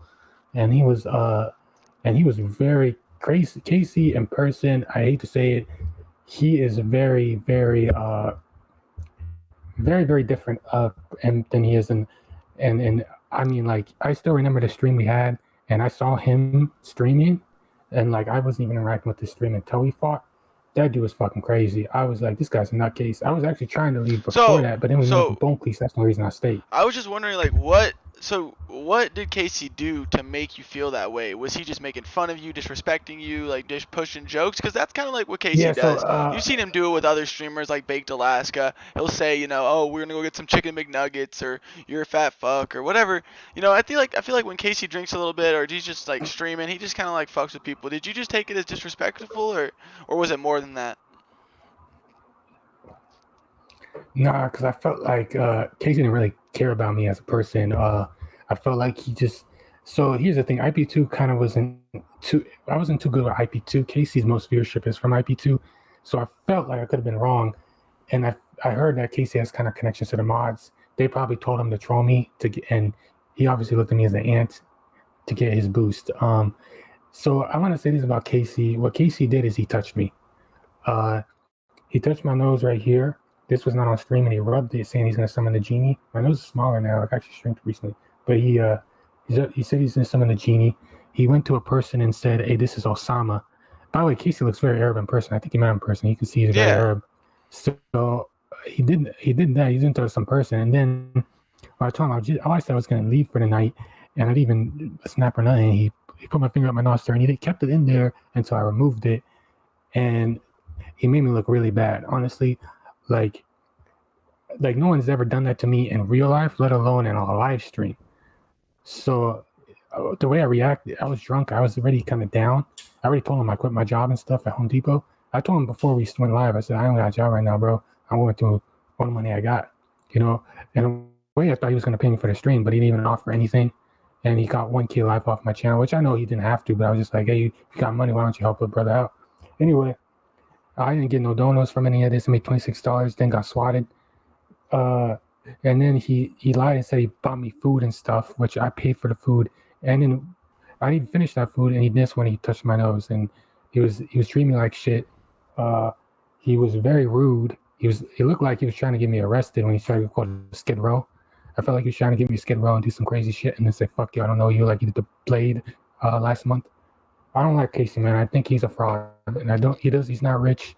He has one Porsche. He has one house in Orange County. He's doing this for money. He's a fraud. So you and Casey are not on good terms. You guys are not on good terms. You're not gonna. There's no way that you and Casey could ever come back together and be cool. Nah, I would actually go against Casey and go to Captain Content's RV just to get viewers to Captain Content, just to pay him back for what he did to me. Okay. Well, I'm sorry. I'm just gonna say that was my plan before I went to LA. Yeah, I understand. I mean, listen, dude. This is totally whatever you want to say. This is your interview, so speak how you want to speak. Personally, with me, I think that Casey, he has a lot to give. He just sometimes fucks with people, and sometimes he just takes it too far. That's my opinion. I don't know, man. I disagree. I think he's only nice. I think he's nice to people that benefit him. So since you already got almost 10,000 subs, you benefit him in a way. Hampton Brandon benefited him in a way. I think I didn't benefit him, so he threw me under the bus and got the benefit he could get from me. I don't agree with Casey being a nice guy. And if you go at Captain Content, you got to go at Casey. They're kind of similar. Casey only gets growth off other streamers. Captain Con's same, but at least Captain Con doesn't touch people. I've never seen Captain Con touch anybody. Right. Even Gucci's, but Gucci's deserved it. Yeah. Gucci's acted up. He gave Gucci's housing, and she acted up, probably gave him clout. So yeah, you have to touch her, but he never went out his way, put it on his nostril first day he meets somebody. Who the fuck does that? I don't care, bro. I don't fuck with that guy. I see. Well, let's go ahead and move on from that. Do you think that IRL streaming is dangerous, Jamal? Do you feel that it's a dangerous thing? You're putting your life on the line, as OG Geezer would say? Yeah, but I think you gotta take precautions. Okay, you see all these streamers that succeed in IRL, okay?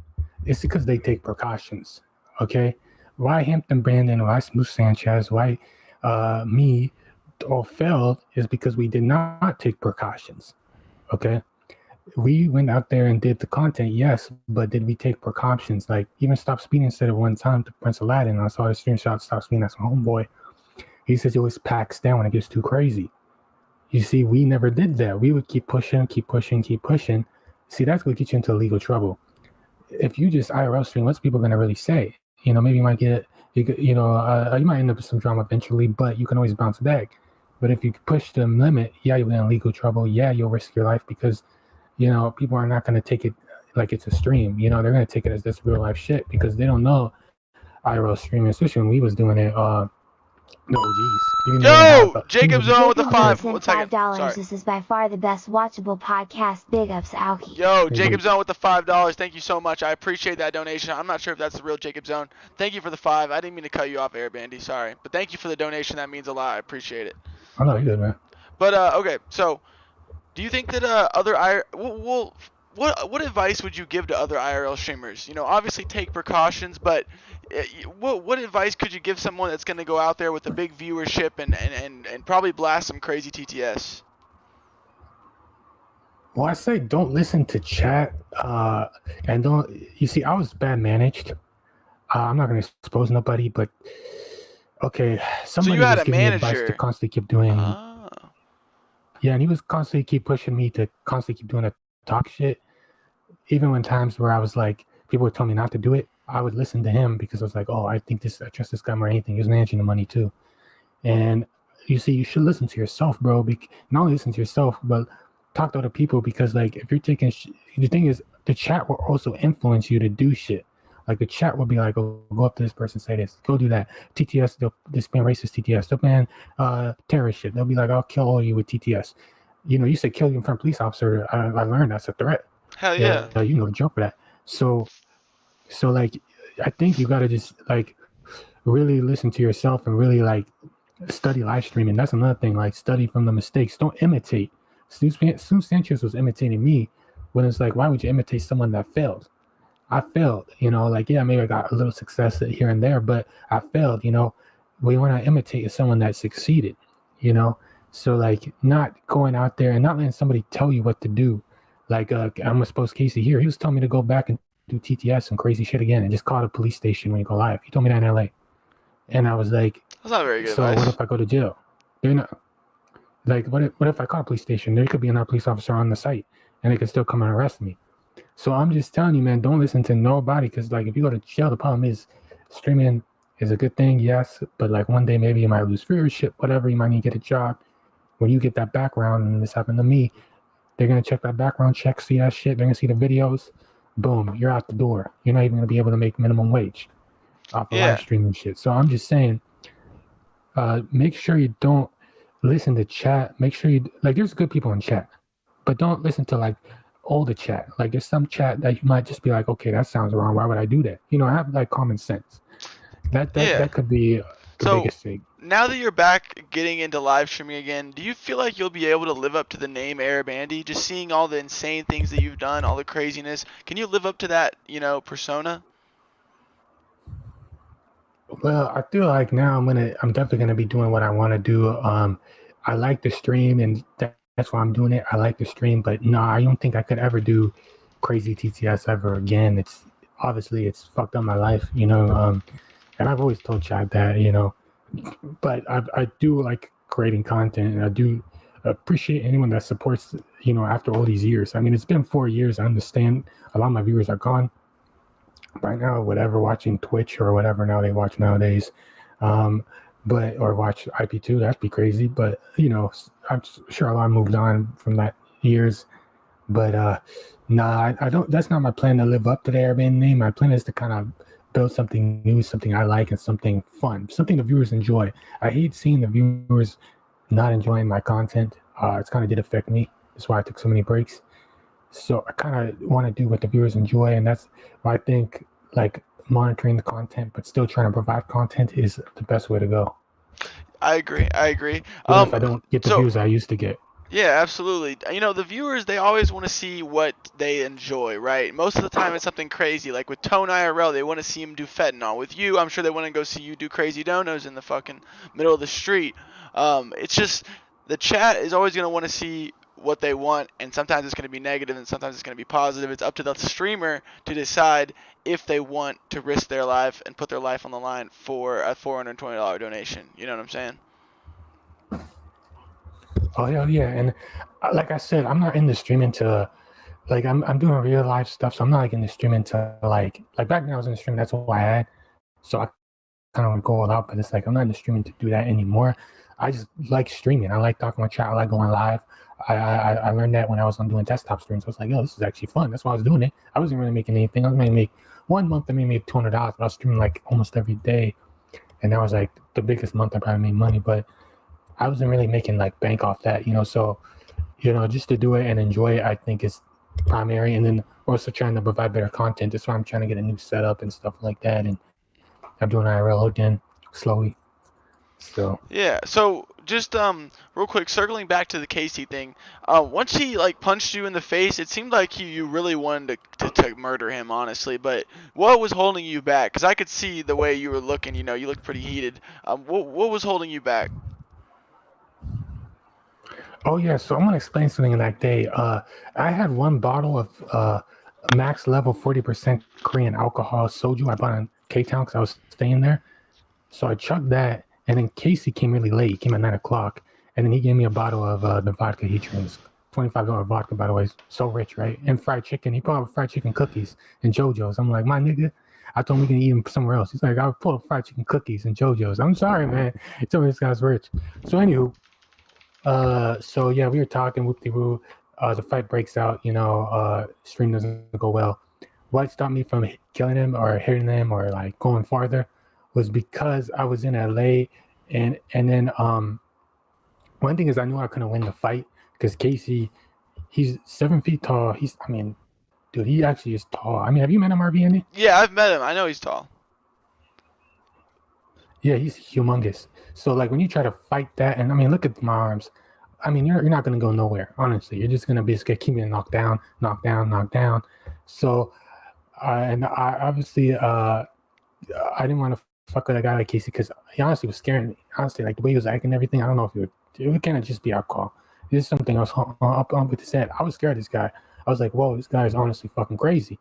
And I was trying to walk away from him, and he kept filming me, and I was like, what the hell is this? Like, I know because the chat was there, but so I was so drunk, I didn't even remember what I was saying. So I said, fuck you, IP2 and shit like that.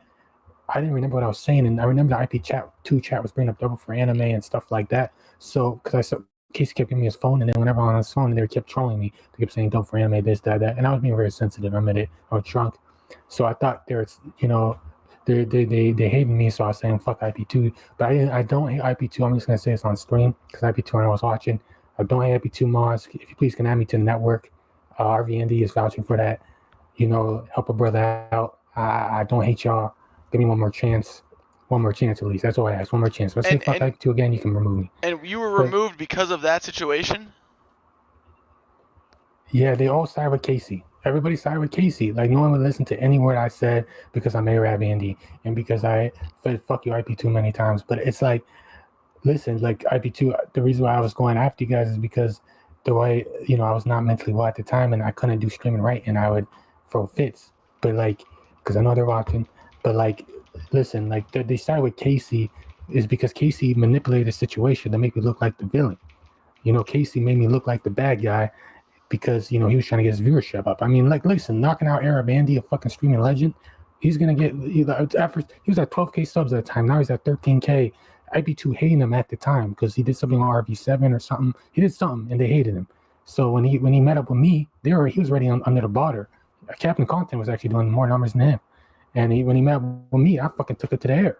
Still didn't pay me a goddamn dime. Swallowed my fucking mom's house with Chicken Andy. Just going to say it. And yeah, so wait. What do you mean with chicken? Wait. What do you mean with Chicken Andy? Go back to that. Well, sorry. The chat said that. The chat said that. I should have thrown Chicken Andy on the bus. My bad. Okay. But I know Casey swatted me. I don't know who was involved, but Casey swatted me, bro. You think Casey swatted you? Yeah, he swatted me because he was watching my live, and I said I wanted to find him a second time. The live stream was titled "I'm gonna stream match with Casey Content God Donate," and then people was telling me Casey's Discord is watching, and then they said they had evidence that Casey swatted me on his Discord. Okay, so the only thing I have with that is I just don't think that Casey personally would do that. It doesn't make sense that he would. Maybe someone that was like siding with him would, but I just don't think that Casey would personally go out of his way to do that. I don't know, man. I'm just saying. Well, unless my viewers are trolling me, every time I go live, every time I bring it up, they keep saying that. I don't know.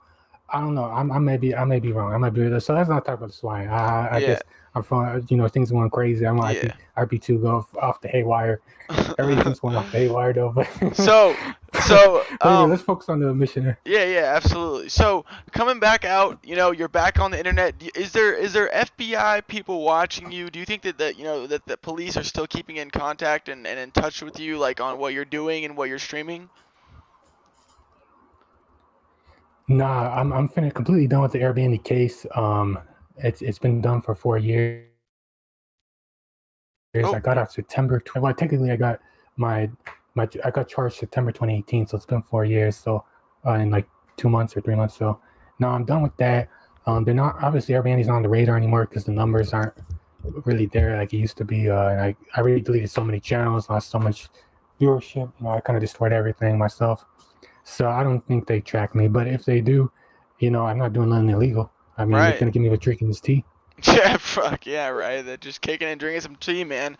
Well, look, man, I really appreciate you coming on here. I think you've really said a lot of things that you wanted to say, and I think people were really interested. I really am excited to see what you have in the future planned.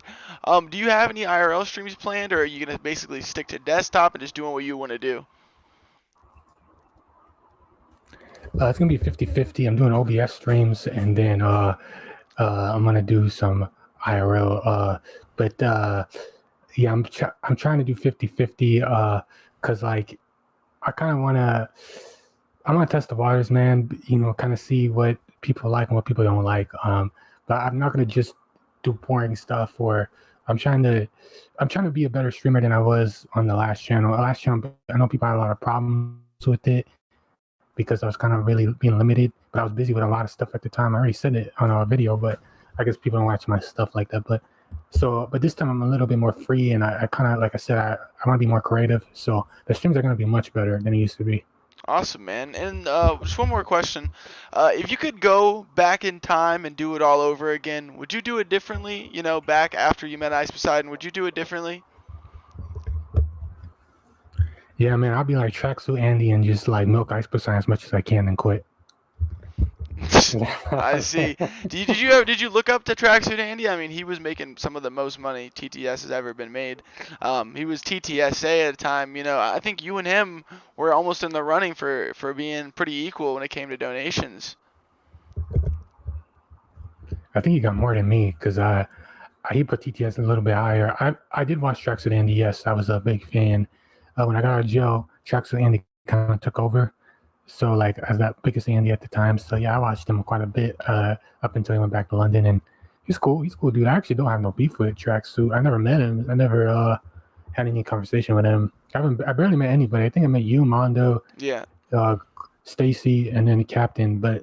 And it's one Sonic. That's mainly it. Yeah. Go ahead. Sorry. Oh, yeah. So, I don't know him personally. I don't know what kind of guy he is, But, yeah, I think he did good. I think he profited. He made hella money. He quit. He can do whatever he wants now. He doesn't got a record. I mean, shit. I wish he had played his cards. So would you be interested in doing like a new type of event, like like let's say there's another RV trip or something like that? Would you ever go on something like that? No. I was thinking about appearing on. The thing is, I know I'm gonna snap on somebody on RV. Honestly, I'm not gonna last long. I'm gonna be like Hampton Brandon. As soon as someone goes left on me, I'm gonna go left on them. I ain't give no damn. We streaming whatever. Shit's gonna fly off the handles. Phones flying, selfie sticks, fist. SWAT team, everything. You know what I mean? So honestly, I don't know. Unless someone really wants the drama, it's gonna be some hectic shit, man. It's gonna be like, it's gonna be crazy if I go on RV. I'm not gonna lie. Maybe last like 2-3 days and beat somebody. I'll probably get my ass beat, but attempt to beat somebody's ass again. And then, 50 woo, I'm not gonna. They're probably gonna try to keep me on because they want the donos. Obviously, when Mandy's in the picture, But I'm gonna be like, hey man, I'm whoop de wooing up out of here because my ego's gonna get in the way.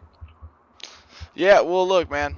I think you could definitely do big things in the future. Now it seems like you kind of have like more of like an anger problem. Not really an anger problem, but like you get more upset easily. Is that something that happened after jail, before jail? Did you always have that?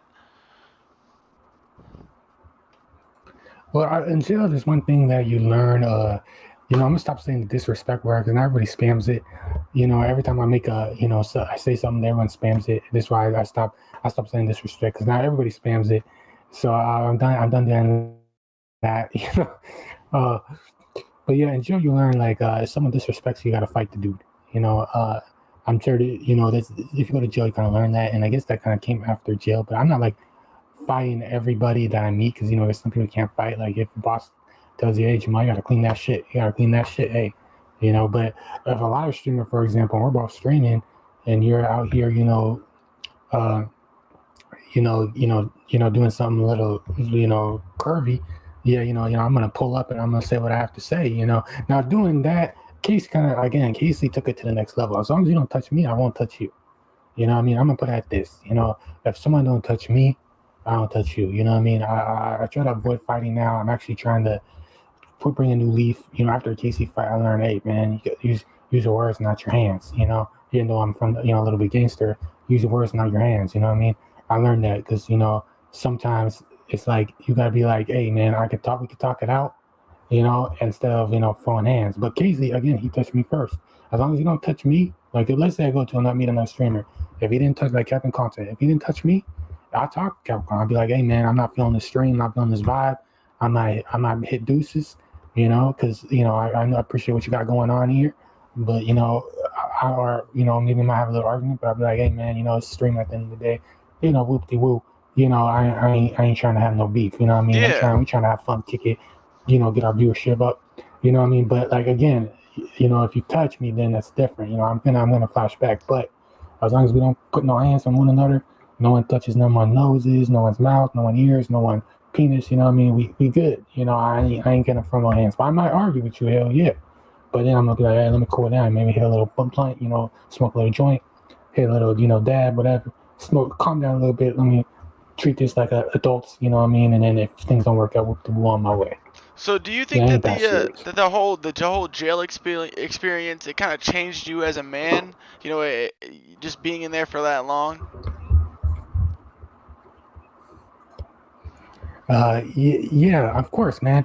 Like I said, you can't go out of jail and come out the same person, especially if you only went there one time, because you're never gonna see something like that, ever again. I mean, and when you go back there, you'll be kind of like immune to it. But like first time you go there, it's gonna hit you like a motherfucker. You're not gonna come out there and be like, hey, I'm gonna be the same Jamal. Hell no.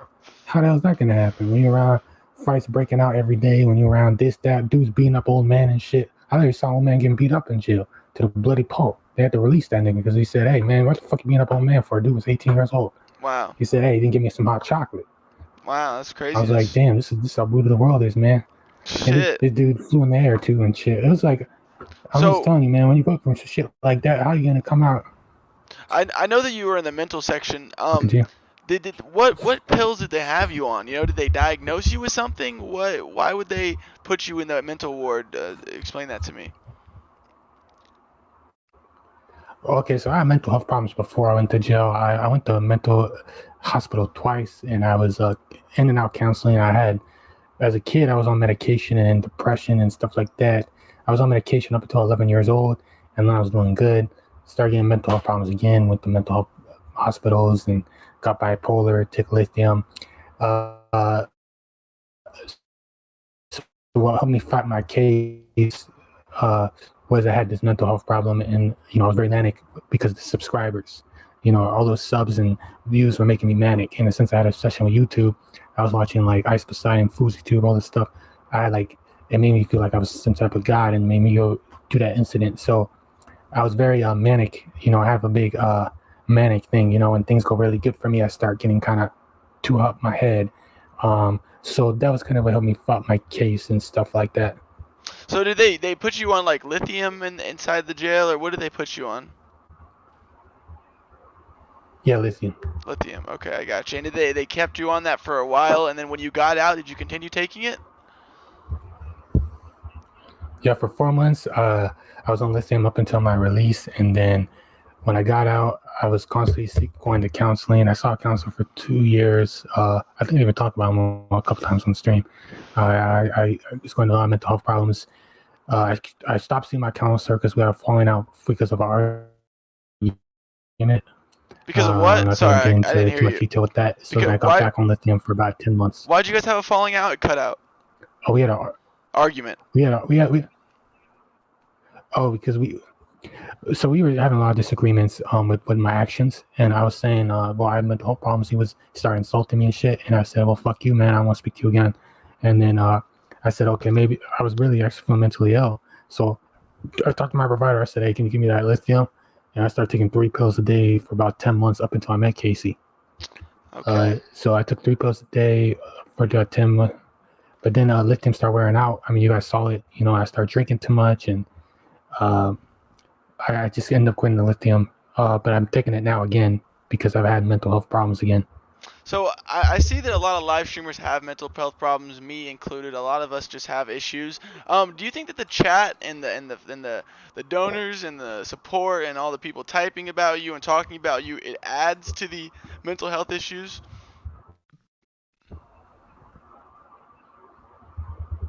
Yeah, you know, I mean, this is why I don't stream too often, because I feel like you shouldn't get too absorbed into live streaming, because again, like that makes you manic, that makes you start acting like, you know, crazy. You know, that's why I kind of like try to stream, but not stream as too often, because I want to keep Jamal Haraz. You know, Jamal Haraz is the important guy. Airbandy is the character, you know, that I created, or I guess chat created, a lot of people created. So I'm gonna keep that as what it as character. Jamal Haraz is the main person I focus on all the time. If I'm not feeling well, I ain't ever hitting live, you know, because fuck that, you know what I mean? Chat has helped me though through some situations, and that has watched my desktop streams. I've talked with chat about some stuff, and they kind of gave me some counseling. Sometimes they insulted me, told me to go kill myself too. Yeah, there's a lot of But, crazy you know, it is people what in it there, is. I man. just get 50-50. Yeah, there's a lot of crazy people, and there's a lot of people that want to see you do well.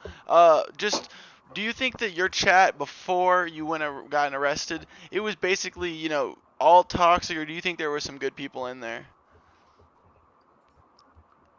No, I had a lot of real supporters too. Majority, I'd say like 70% of my fan base was toxic. You know, that's where I got my viewership from, was being toxic. You know, that's what Airman was toxic. It was that's why I left it, because I didn't want to be toxic.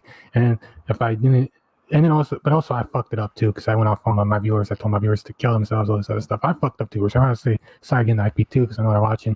Sorry about that. And yeah, so I made my mistakes too on that perspective, and I would get very emotional, sensitive when I came back. Sorry about that. You know, I had my K-pop feelings in the way. It's all like listening too much K-pop, Blackpink twice and all that. But anyway, so what happened was but what happened was like no, I had a lot of real supporters. A lot of people was looking out for Airbnb. People sent me letters when I was in jail. You know, I had someone donate me $5,000. You know, I've got a lot of love. Wow. You know, obviously once I stopped streaming, you know, all those people kind of disappeared, you know, but that's because I quit. But Smooth Sanchez was another real one. He donated to me and told me to keep streaming when I almost quit, because I was arguing with IP2. Right. So well, he's awesome. a real one too. Shout out to him. So did you get in contact with a lot of streamers? I know me and you have obviously talked before. Did you talk to a lot of other streamers? No.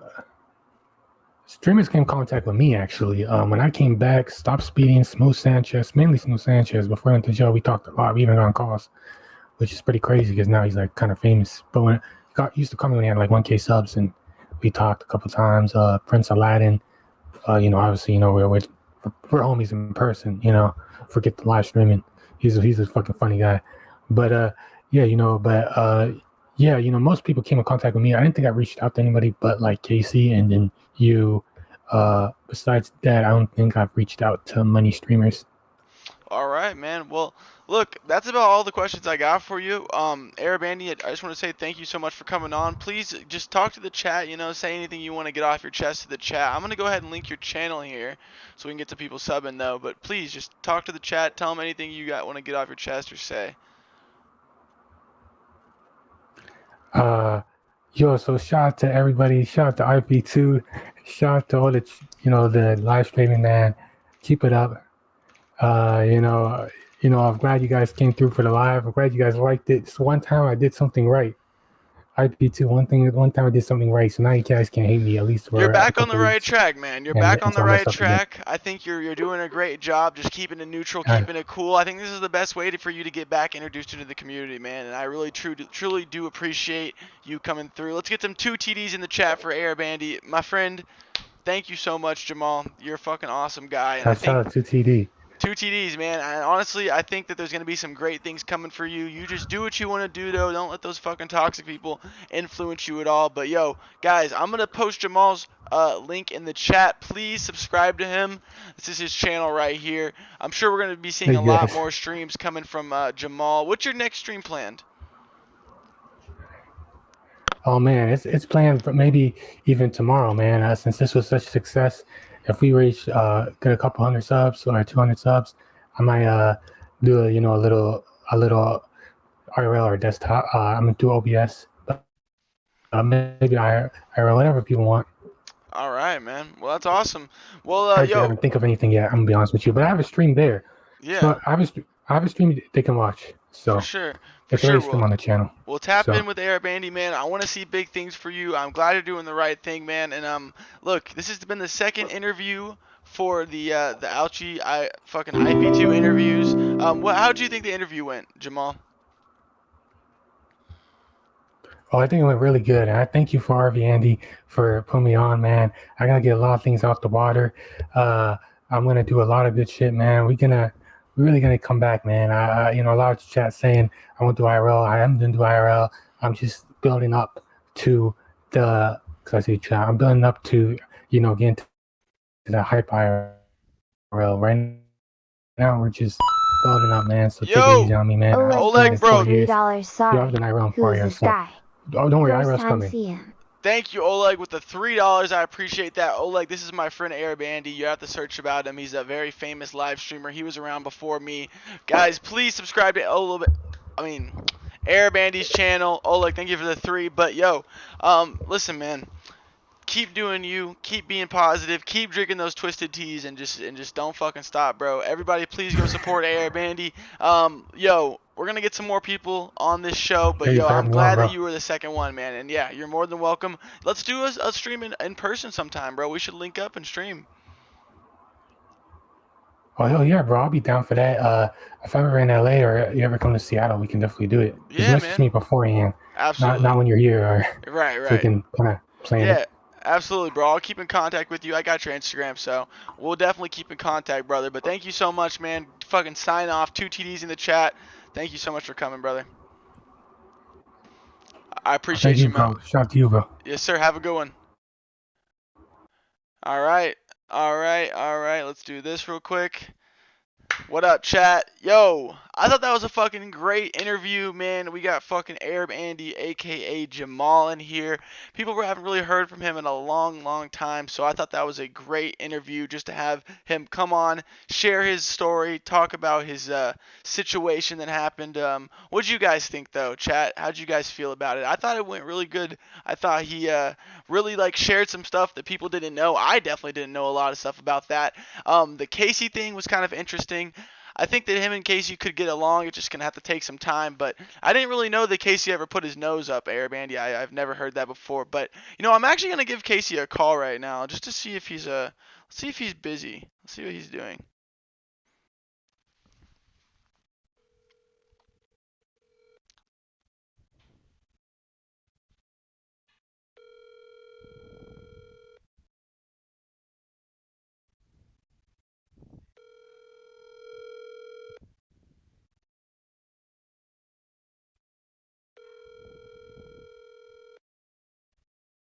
I guess he's busy.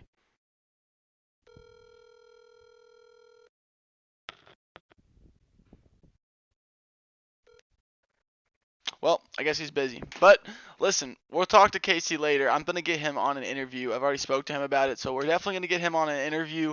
We're going to do the Casey interview. We got a couple more lined up. Attila, Lols, a motherfucking OG, Chicken, Alice, AK. There's a bunch of people that we're going to do. So this was a good second interview. Thank you guys all for watching. I truly appreciate it. Casey is definitely going to be on here as well. So, oh yeah, Only Use Me Blade. Definitely going to get Only Use Me Blade on there as well. So it's going to be a good time. Thank you guys for watching. I truly appreciate it. This has been the Arab Andy interview. Thank you to Oleg. Thank you to Jacob Zone and Jesse for the donations. I appreciate that. Hope you guys enjoyed the stream. I don't know. Give me a rating in the chat, guys. Was it good? I tried my best. That's all I can fucking do. All right. I thought it was pretty good. Listen, for me being a kind of like half retard, half idiot, I thought that it actually went really, really well. I tried my fucking best though. What do you guys think? Tell me, please, chat. Give me some criticism. I need some criticism. Interview Tommy. I can do Tommy, absolutely. I've actually messaged Tommy about it. He's just being fucking gay, but I thought it went really good. I actually thought it went really good. Yes, PD Plastic. I don't think I'm going to be doing PD Plastic, honestly, but, you know, fucking maybe. Just kidding, dude. What do you guys think, dude?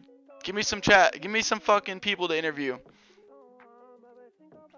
Definitely going to do the Lulz interview soon. I've been talking to him for a while, so that's going to be coming soon. But yo, thank you guys all for watching. 2 GDs in the chat. I love you all. You guys are the fucking best. Thank you so much. I will see you motherfuckers in the next stream. Hey man, I might go back live later tonight. You know, I might have another interview tonight. So fuck it. Who knows, dude? Honestly, if I can get another person to interview tonight, I will fucking interview 2 people in one night. So I might be able to get someone else. I'm going to talk to a couple people on Instagram, and we might be able to bust out another interview tonight. It's just, the thing is, it takes so long to get the questions. Like, I'm really retarded, so it's very hard for me to think of actual questions. But Ice Poseidon, yeah, I don't know if Ice Poseidon's going to be down, but I do know Casey will be down, so we'll definitely have him be coming through soon.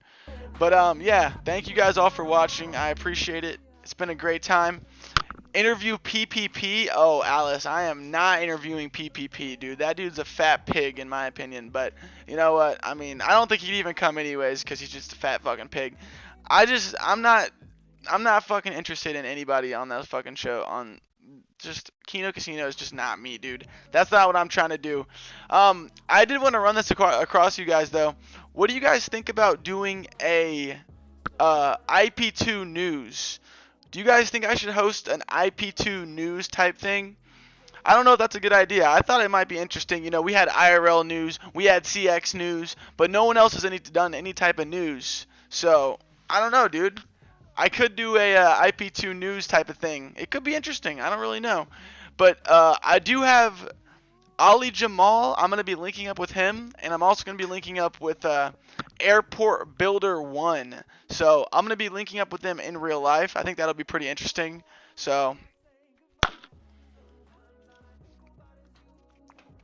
yes. Okay. I'm definitely going to try it, chat. I'm definitely going to try it. Absolutely.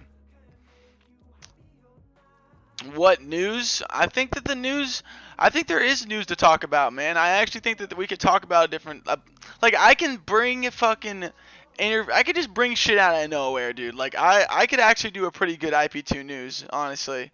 I think I could really do it like a lot better than like I don't know. No one's really tried it, so I might try it.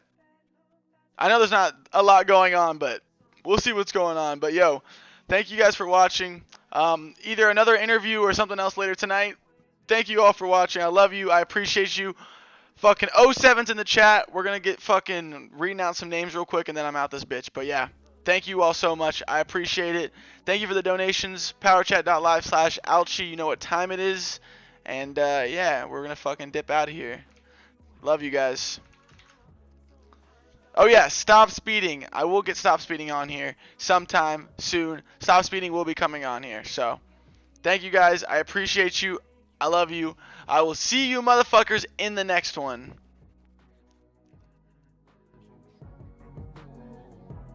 Yo, Savage Shark, KTA, Newport Yellow, Swamp Gator, Tornox, Ansis Ramar, KT, Amanda Pfeiffer, Newport Yellow, Waffle, Cha-Cha, fucking, yeah, I think that's everybody, right? Guest Lounge, Alex, Patrick, MGL, MLG, Sonar 1, Only Smoke Me Whales, AK Live, Indoor. Thank you guys. Appreciate everybody watching. Much love. I'll see you guys soon.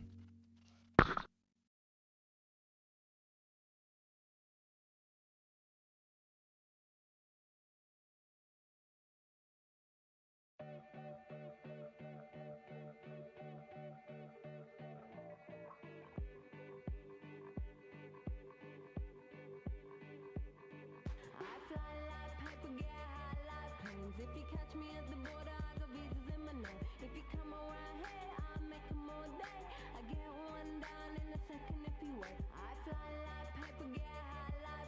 If you catch me at the border, I got visas in my name. If you come around here, I'll make them all day. I get one down in a second if you wait. Sometimes I think sitting on trains. Every step I get to, I'm clocking that game. Everyone's a winner, we're making our fame. Bonafide hustler, making my name. Sometimes I think sitting on trains. Every step I get to, I'm clocking that game. Everyone's a winner.